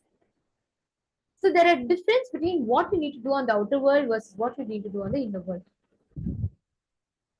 Are you all understanding the difference?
Understand, in your inner space, if you declare that you are Paramashiva, naturally all your patterns, self-doubt, self-hatred, self-denial, everything will flare up and show and say, so much obstacle is there. Why? Your own husband doesn't listen to you. Your own wife doesn't listen to you. This person is this work has not moved 1 inch. What are you talking about being Paramashiva? All your problems, obstacles, difficulties, all externally, internally will just come and stand in front of you. Say, see, all this is there. Are you Paramashiva? How can you be Paramashiva? Understand, and not just internally. It's not just one part of you will come. Exactly when you declare your Paramashiva, you will see correctly all your problems will be attracted towards you. Understand? Internally, you saying clearly, no matter what. Actually, internally, it's in both ways. Holding on to this combination. I am Paramashiva. I declare this with will persistence and I will do it. Standing with will persistence and saying, I will see everything as Paramashiva. I'll face all this as DHT. Even the doubt I'm Paramashiva or not, I face it from the space that I am Paramashiva. How will Paramashiva face his DHT? Just open the third eye and burn it. Let me do that. I will burn my self-doubt, self-hatred, self-denial. From that powerfulness, declaring and making a difference. That is called as tapas. Tapas is not torturing your physical body. No. Tapas is not about, okay, you're standing in one leg for 20 years. It's not called as tapas. Are you all able to hear me well? Ma forum? I see a message saying my volume is low. Are you able to hear me clearly, ma? Please do let me know.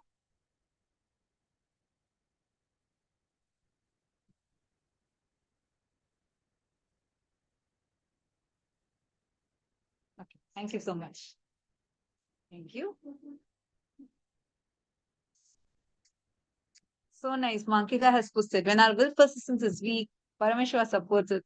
When it is strong, Paramashiva will test us. Absolutely. I think this is Amandeep Paya who has posted, when you don't have internal bliss, you will not manifest will persistence. Right. Listen carefully. I request all of your intense listening. Ankita, one thing I wanted to add to it. That's right powerful cognition. But even when he tests, it is only to show your power of your persistence to the world. See, all the great stories, the 9 Mars, all the great stories, always, it is only to show the glory of that devotee. Paramashiva will go to a great extent. He will do all the testing. That strength to be able to bear the test, to pass the test, is also given by him only. It is like he is the person who sets the exam paper for you, and he will be the person he will be the teacher who's coming and testing you with that. He will be also your friend who is supporting you with the answers. He would have taught you, and he will also do this. He plays both ways just to show the world your glory. It's like I'll always feel, Swamiji, like everything,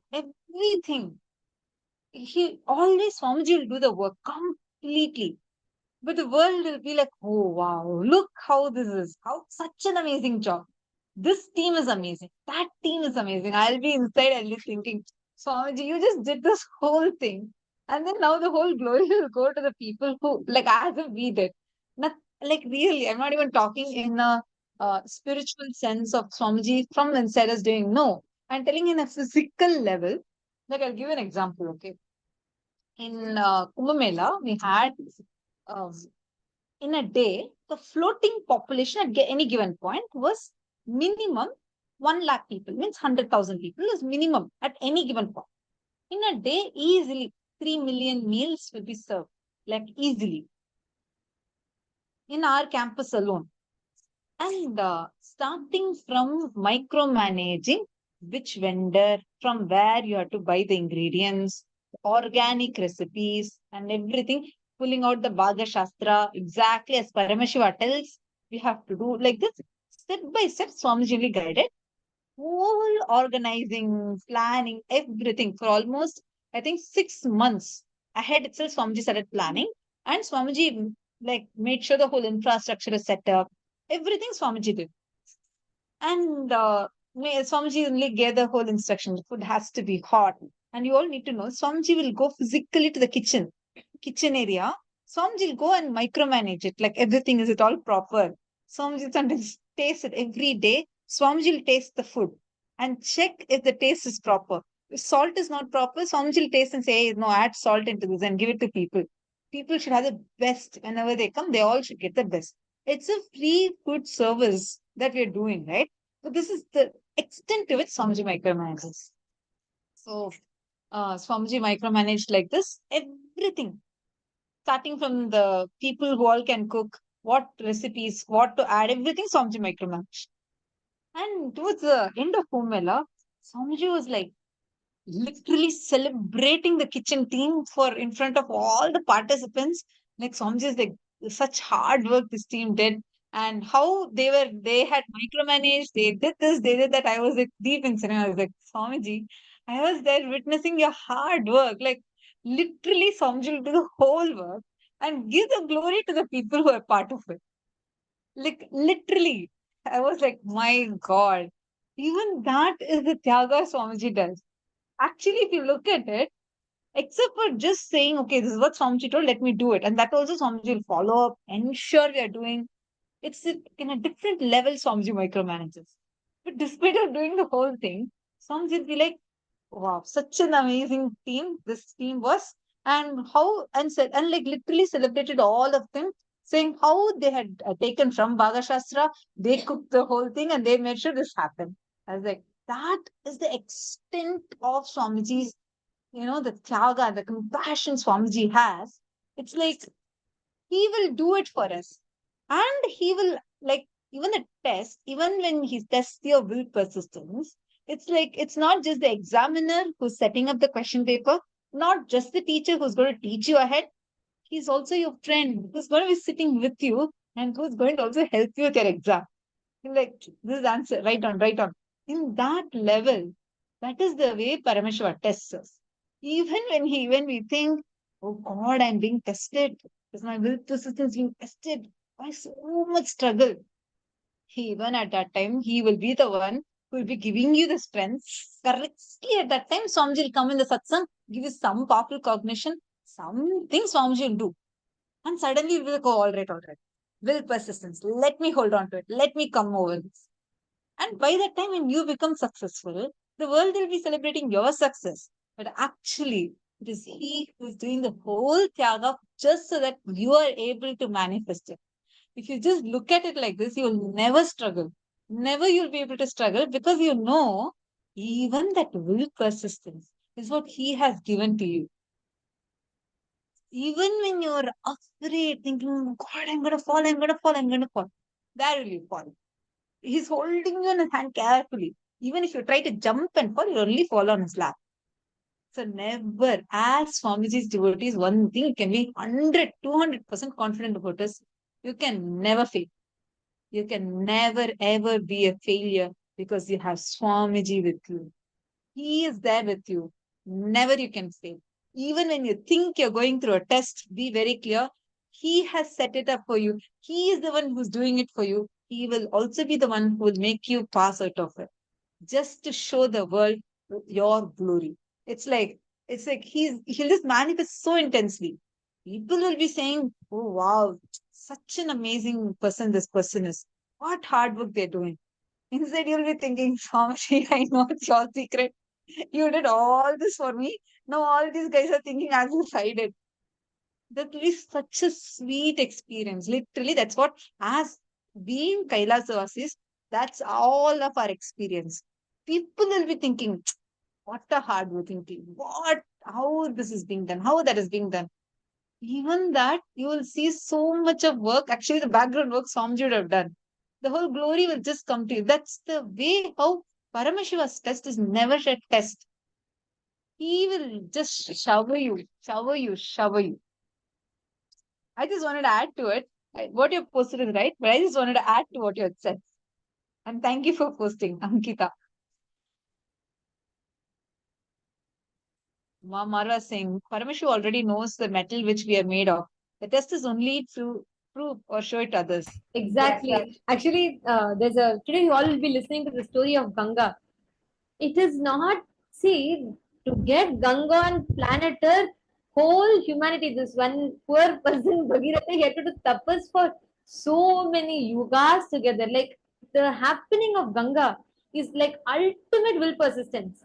But Swamiji explains the significance of it, the metaphorical meaning of it, the metaphysical meaning of it. Like, why exactly, what does the story signify? And that Swamiji beautifully tells, for enlightenment, the key that is needed is will persistence. Intensity in that will persistence. It's not just, oh, I have been trying, why didn't it happen? Then I have tried for 10 days, 15 days, 20 days. That is not will persistence. Do you know what is will persistence? Your ability to keep your excitement alive in the same intensity and continuity is will persistence. It is not, see, you try today, okay, today you do yoga, you do for 40 minutes properly. Tomorrow, you say, okay, let me just do something. If your attitude towards this action, tomorrow you say, okay, today I only did 40 minutes. Today, let me just do 10 minutes. If you are taking your action in that course, in just a few days' time, you'll stop doing yoga. You will simply stop. That is not will persistence, that's will arrogance. Your ability to keep that same life energy, that intensity alive, that is will persistence. Swamiji said your ability to fall in love with life again and again and again is will persistence. Bhagirath, today during the session, we'll all listen to it in detail. I'm just going to like very briefly give an example. He had to do tapas from one god to other. Each god will tell you go to ask that god will say you go ask this god. And he'll go and do tapas each time one, and finally he could manifest Ganga. See, it has a very beautiful significance. The whole thing is about retaining your bliss, your intensity to manifest a desire. That intensity being kept continuous is what is will persistence. It's not just intensity alone. So whenever your will persistence is tested, it is tested only to show you the strength of yourself, what you can actually do.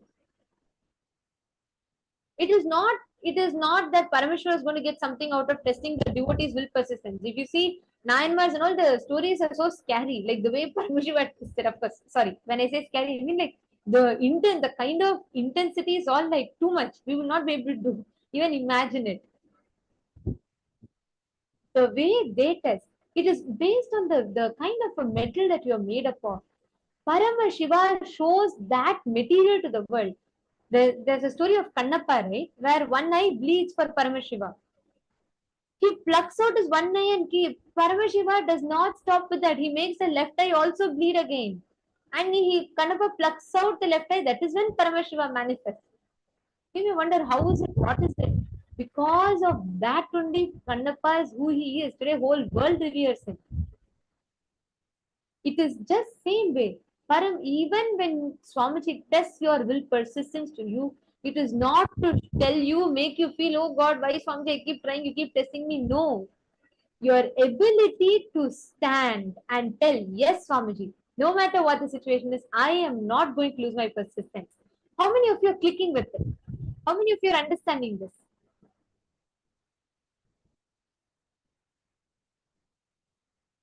If you just catch this, you will never ever face something called failure in your life. No matter how many ever times you try this, you will never ever face something called struggle in your life. Just do this. Are you struggling? You want to become an entrepreneur? You want to run your business? Are you struggling in that? This is the precise technique. Apply this. Undeniably, this is an applied practical science which you can experience a result of right now. Within the next 48 hours, you'll experience the results. The power of will persistence is such. Are you all catching it? Do any of you have any questions? If not, we can enter into the exercise. Are you all understanding? Okay, good. Now, listen very carefully. The exact exercise. what you declare as you to you in the inner world and what you declare as you to the outer world. What does this mean? Your ability to take responsibility in the external world to what you have declared yourself to be is tapas in the external world. Your ability to have will persistence to face your self-doubt, self-hatred inside you is tapas in the inner world. Okay, I'll explain to you all what it means. Can you all write down one reality you want to manifest? Like when I say reality, one thing you really want to do in the outer world as your identity. Like for example, you want to be an successful businessman, you want to be a successful entrepreneur, you want to be a good wife, you want to be a good husband, you want to have a lot of loving relationships. Can each of you take one thing you want to manifest in the outer world? It could be anything. The identity you want to create in the outer world. Like I want to be known as a leader. I want to have a lot of friends. Can each of you pick one reality you want to manifest? And if any of you are comfortable, you can post it in the chat. I will be able to guide you all with examples through that. So whoever is comfortable, you can post in the chat.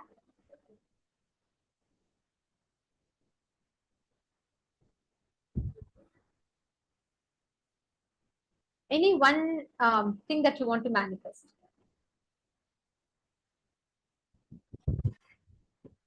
You want to, I mean, when I say manifest, you want to create as your identity in the outer world.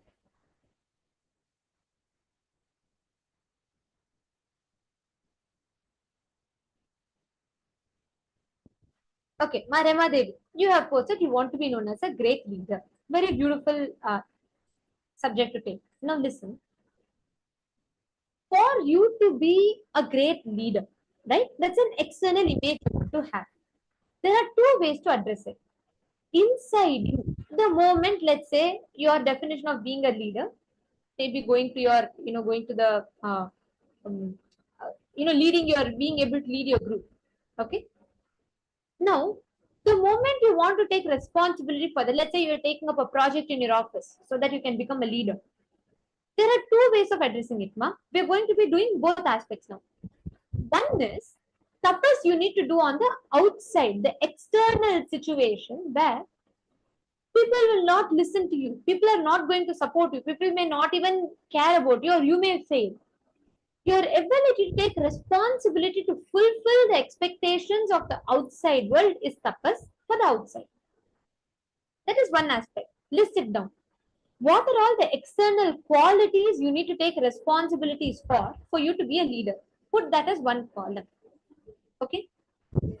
Now make another column. Listen to this very carefully. This is the most important aspect.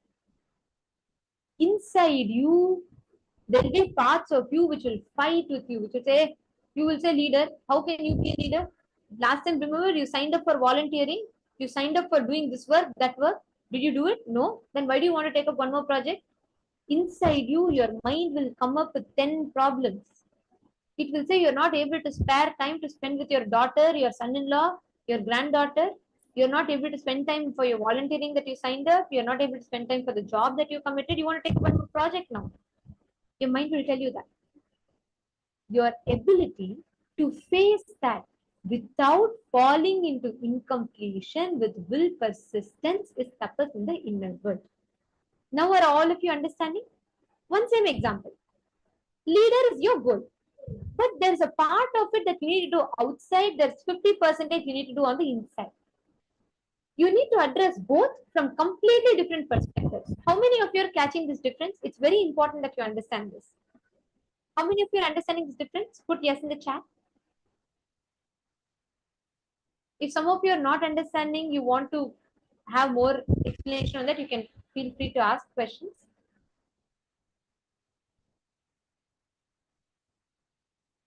Okay. Okay, I'll explain. Some of you are asking some more doubts. I'll explain to you. Listen very carefully.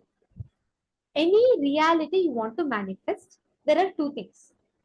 One is external situation. Second is internal situation. For the external situation, you need to take responsibility for it. Okay. External situation means what? The people around you, the resources. If you have to become a leader, I'm taking the example of Ma Rama Devi. Ma Rama Devi's reality is what? She wants to become a leader. Okay? Now, Ma Rama Devi, for you to manifest leadership, what does that mean? Does it mean taking up more projects? What is your exact definition of leadership? Post that. I'll guide you with that. Maybe you'll be able to understand it further.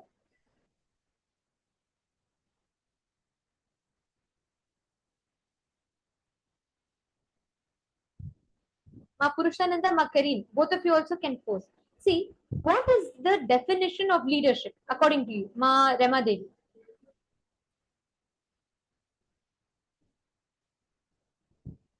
Okay, Kailasa San Jose saying yes, you both understood. Ma, what is your name? Aya's name is, I think, Amandeep Paya. And what is your name, Ma?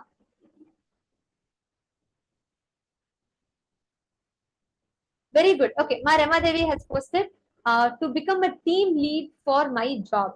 Okay, good. Now listen very carefully. Ma Purushananda, Ma Kareem, all those who didn't understand, listen to this. You'll catch it precisely now. Listen, you wanting to become a team lead for your job is your desire. Now, for you to become a team leader, there are two aspects you need to address. There are external actions you need to take in the outer world, correct? Which means you need to go and maybe propose a project to your boss, or when there's a project, you have to sign up for it. These are all the external actions you need to take for you to become a team leader, correct? You need to lead your project, you need to build a team, whatever it includes. You will know better because you're working in a job, but whatever actions are needed for you to get a team, be a team leader, there are some actions externally you need to take. That is the aspect outside. Okay. Now, for you to become a team leader, there are some internal conflicts and doubts you face inside of you. For example, when you want to become a team leader, your mind will tell 100 problems. You will tell how you can be a team leader now. You gave commitment to a project, you failed it 10 days before. Why do you want to take up one more project? Or it will tell you're already not able to make time to spend time with your daughter. Why do you want to take up one more project? Are you understanding? That internal conflicts should be faced with will persistence. External conflict should be faced with responsibility. You facing the external situations with responsibility requires you to have will persistence to face your inner conflicts. Got it? Did you understand? Ma Kareen, Ma Purushananda, and Ma Rama Devi. Are all three of you understanding? For you to become a team leader, Ma Rama Devi, do this exercise. Within the next 21 days, surely you'll have a breakthrough in this aspect. Sit now, make two columns. Your reality. Now, all of you, Ma Subhada, right? Yes, Ma Subhada, Amandeep ji, and every one of you. Sit, pen down now, make two columns. Pick one reality you want to manifest. It could be anything. I want to become a team leader in my job. I want to maybe start a new business. Okay, right? One reality you want to create outside. Now, list two columns. All the external situations, all the internal conflicts you face.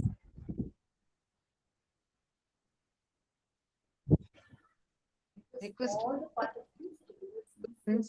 just any questions you have, feel free to post.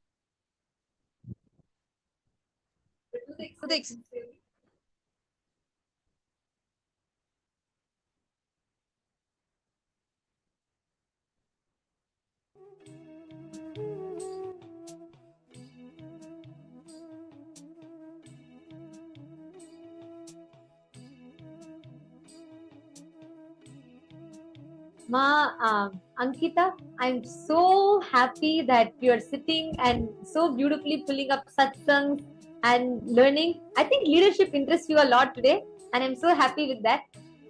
That's very beautiful. I read your message, that activity. Actually, it's conducted as part of the N leadership. You should watch. Actually, through the day, I'll share a lot. If I start talking about Swamiji, I'll never stop. So I'm just, because best quality person to learn leadership from is Swamiji. Like, I'm not even talking in the sense of Swamiji is God. Yes, he is. But For that God to descend in the human body and live in the human frame, the kind of leadership qualities Swamiji radiates, nobody can do it. Like, I mean, nobody can even get near it. So it's an amazing this thing. I'll share further through the day. Yes. Now, okay, Ankita, you also list this down. Okay. Tell one reality you want to manifest. Let's say you want to become a best musician. You want to become someone like, good in your job. You have a certain reality, correct? Now list down what are all the internal conflicts you're facing for that, the external conflicts you're facing for that. I say external conflicts, I mean people not supporting you, money not being there, time, resource, put it down. Okay, Ma Kareem is asking, so there are internal and external obstacles which both need to be faced with responsibility. First one through completion and second one with actions. Yes, right. Internal conflicts should be faced with will persistence, not just completion. Even to do completion, you need will persistence. Because if you complete today, it is not that it is not going to come up again. Your mind is going to resurface again and again and again. So we need will persistence inside. For you to face the external conflict, you need responsibility. It is not just will persistence. The moment you take will persistence inside, naturally it will manifest as responsibility. What will happen? You will start taking responsibility. You'll say, okay, team is not forming, so what? Let me go back, let me speak to people, let me take more responsibility. So will persistence on the inside will manifest as responsibility on the outside. You're catching it? Okay, now all of you list down. Once you finish writing, put in the chat. I'll give you all a few minutes. Please write down.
How many of you have finished writing?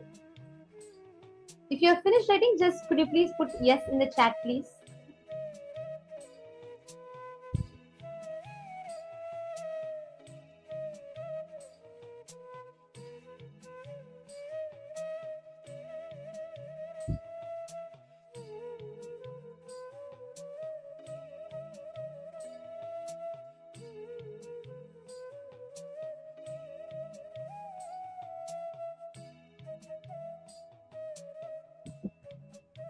I request all of you to please post in the chat.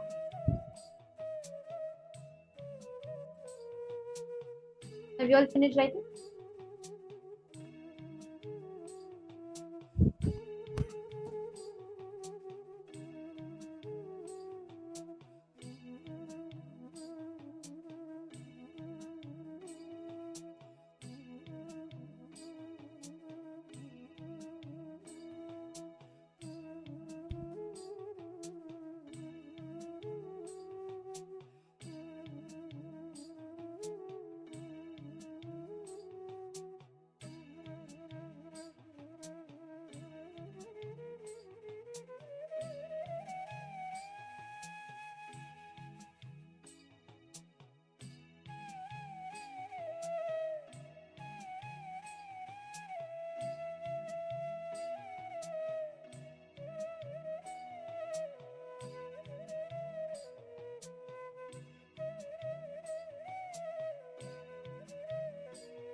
Please.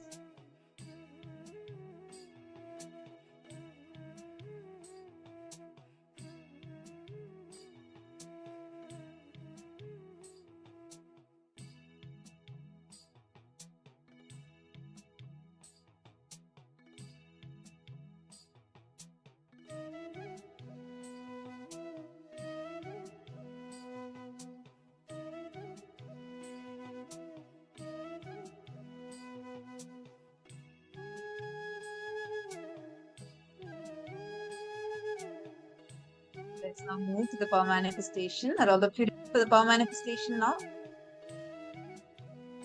Listen, with the same cognition that you have now received, same cognition of will persistence, we are now going to be entering into manifesting the power. It's going to be the same round where we are going to, because it's a 42 minutes cycle. You're now going to be doing the same steps.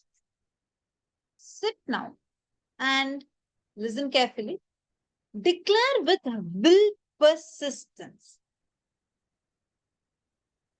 Just declare with will persistence, you're going to be manifesting this. All right, listen carefully. This really works. Really, it works. Try and see. The results will speak for itself. See, now we all learned internally. How should you deal with yourself? What is tapas? Declaring that will persistence. And understand, this internal atmosphere of you is directly connected to the external atmosphere. By making a change inside of you, you have the power to directly impact the weather that is outside of you. So far, how many of you are understanding this?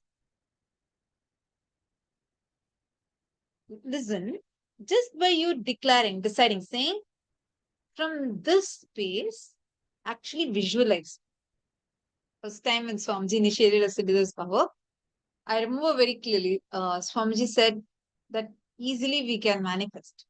And I thought like, okay, I'm not manifesting the other power. This would it come for me or not? Swamiji told me easily you will be able to manifest. Just sit and declare, visualize it and manifest it. So the first place I chose, it was, I think it was Chennai. And I was like, okay, I'm going to manifest there. And I asked them, I called a person who is there. And I asked them how the temperature is, atmosphere is. And I also checked in my AccuWeather, like a weather app. And it was sunny and there was no prediction of rain. It was extremely sunny.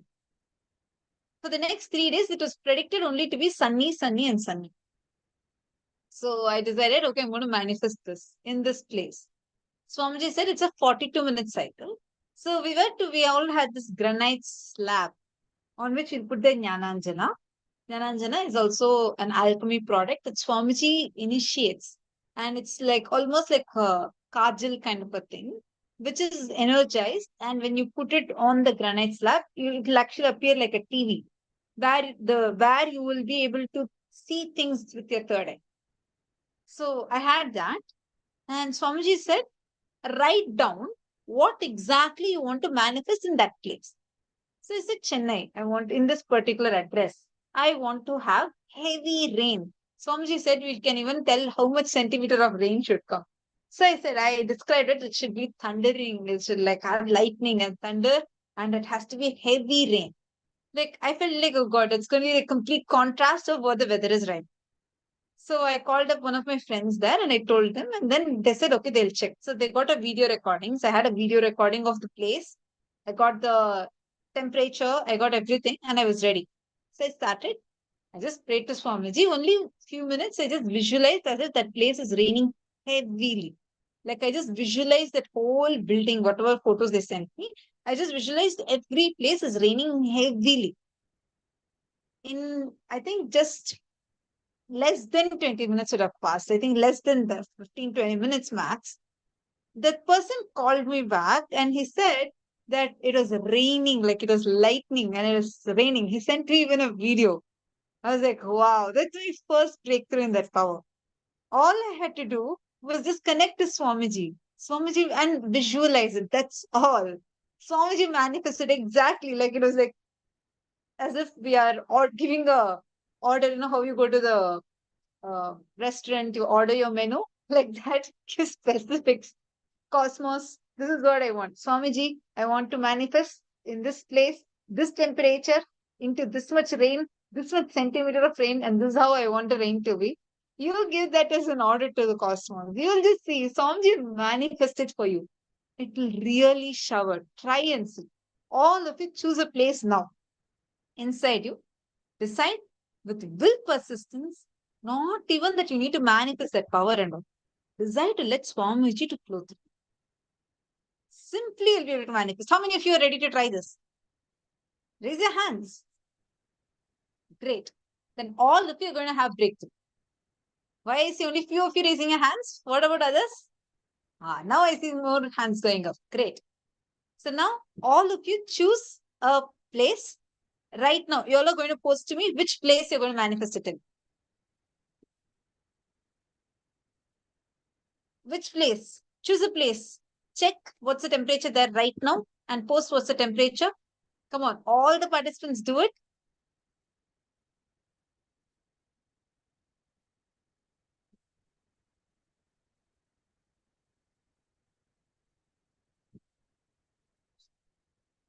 All the participants, please post which place exactly you're going to be manifesting in.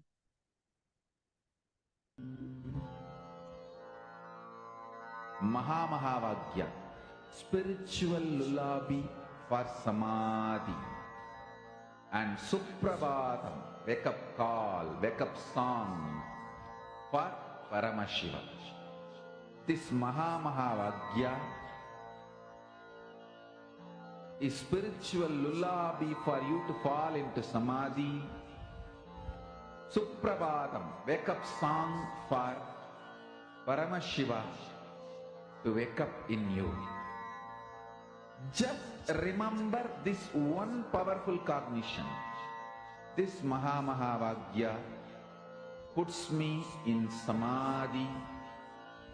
This is spiritual lullaby for samadhi. And Suprabhatam, wake up song for Paramashiva in me. For Paramashiva to manifest.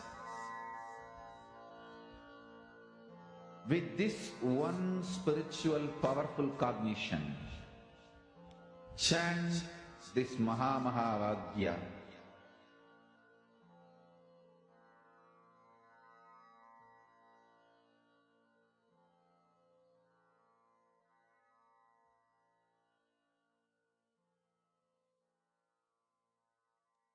Okay, great. So now in all these places that each of you have chosen, can all of you check if the temperature there is proper, like it should not be having any kind of rain or anything predicted. Mahavagya. Check that also. Spiritual lullaby for Samadhi. And Suprabhatam. Wake up Okay. call. I see wake few up of you song posting. What about others? For Come on, all of you Paramashiva. post. For Paramashiva to manifest. Great. With Mahapurushananda this is saying you one also stopped the rain spiritual recently. powerful That's cognition, wonderful. That's great. Come on, then you can easily manifest this this power. See, understand. Mahavagya. Secret is this thing. Secret is Swamiji will manifest through. Second, internally how you are, it will directly affect the external atmosphere. Visualize. Really telling, visualize. Exactly that whole place. Tell someone, call up your friend now. Ask them to send you photo of how the place is. Connect with a friend, anyone who's there in a different place. Let them send a picture and you see exactly how that place is currently, and the same building, same place, whatever they're sending, you visualize visualize as if it's raining heavily over there. Come on, try. All of you, we're going to put Mahavakya because everyone should try it out. Do it now. Swamiji will simply manifest. Nithyananda Paramashivoham Om Nithyananda Paramashivoham Om Nithyananda Paramashivoham Om Nithyananda Paramashivoham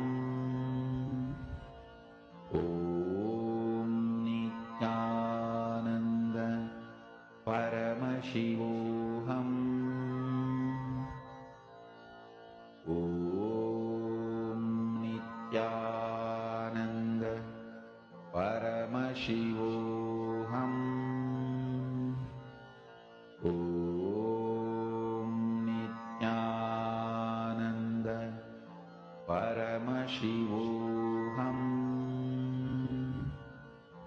Om Nithyananda Paramashivoham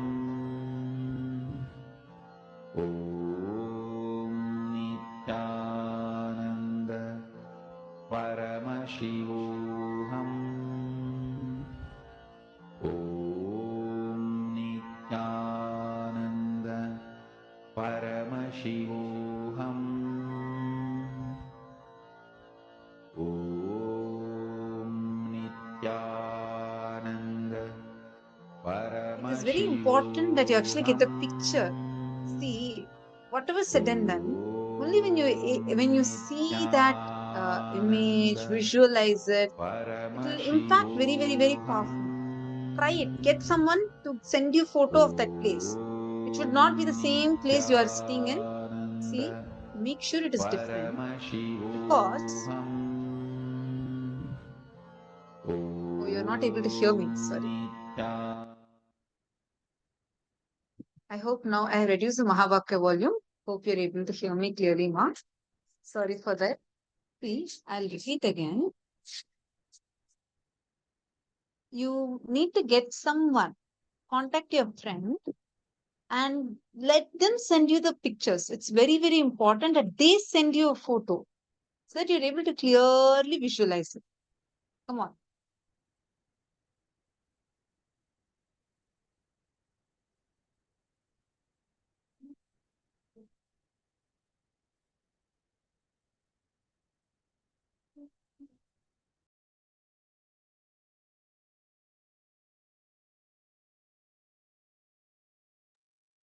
Get a friend, let them send you the picture, visualize it. All of you will be able to do. Come on, Swamiji is going to intensely flow through you.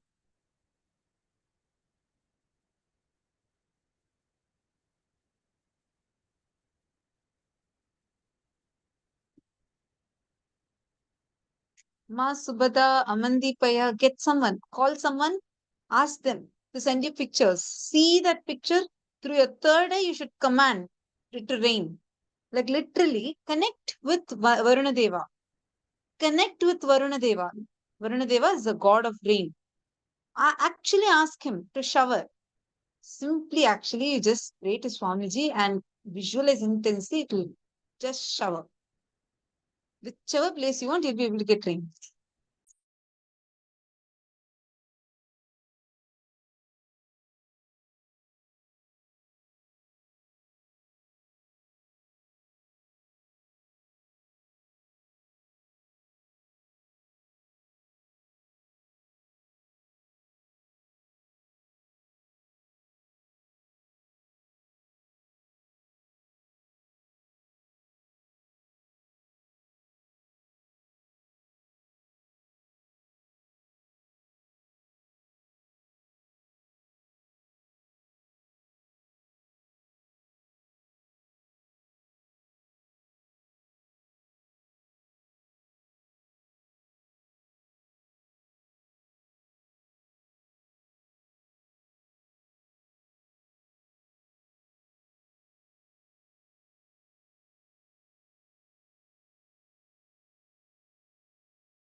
Intensely sit and connect to Swamiji.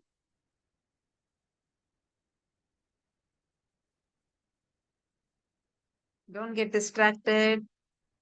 Get someone to send you the pictures.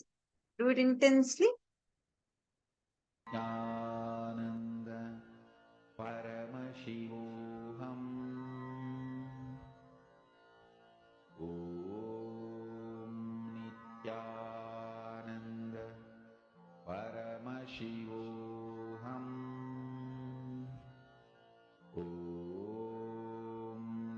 Nityananda Paramashivoham Om Nityananda Paramashivoham Om Nityananda Paramashivoham Om Nityananda Paramashivoham Om Nityananda Paramashivoham Om Nityananda Paramashivoham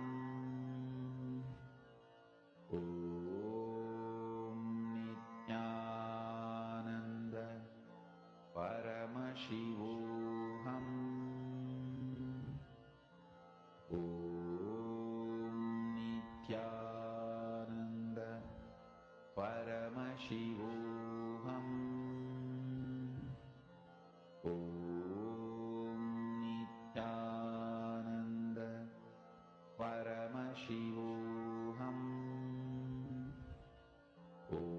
Om Nityananda Paramashivoham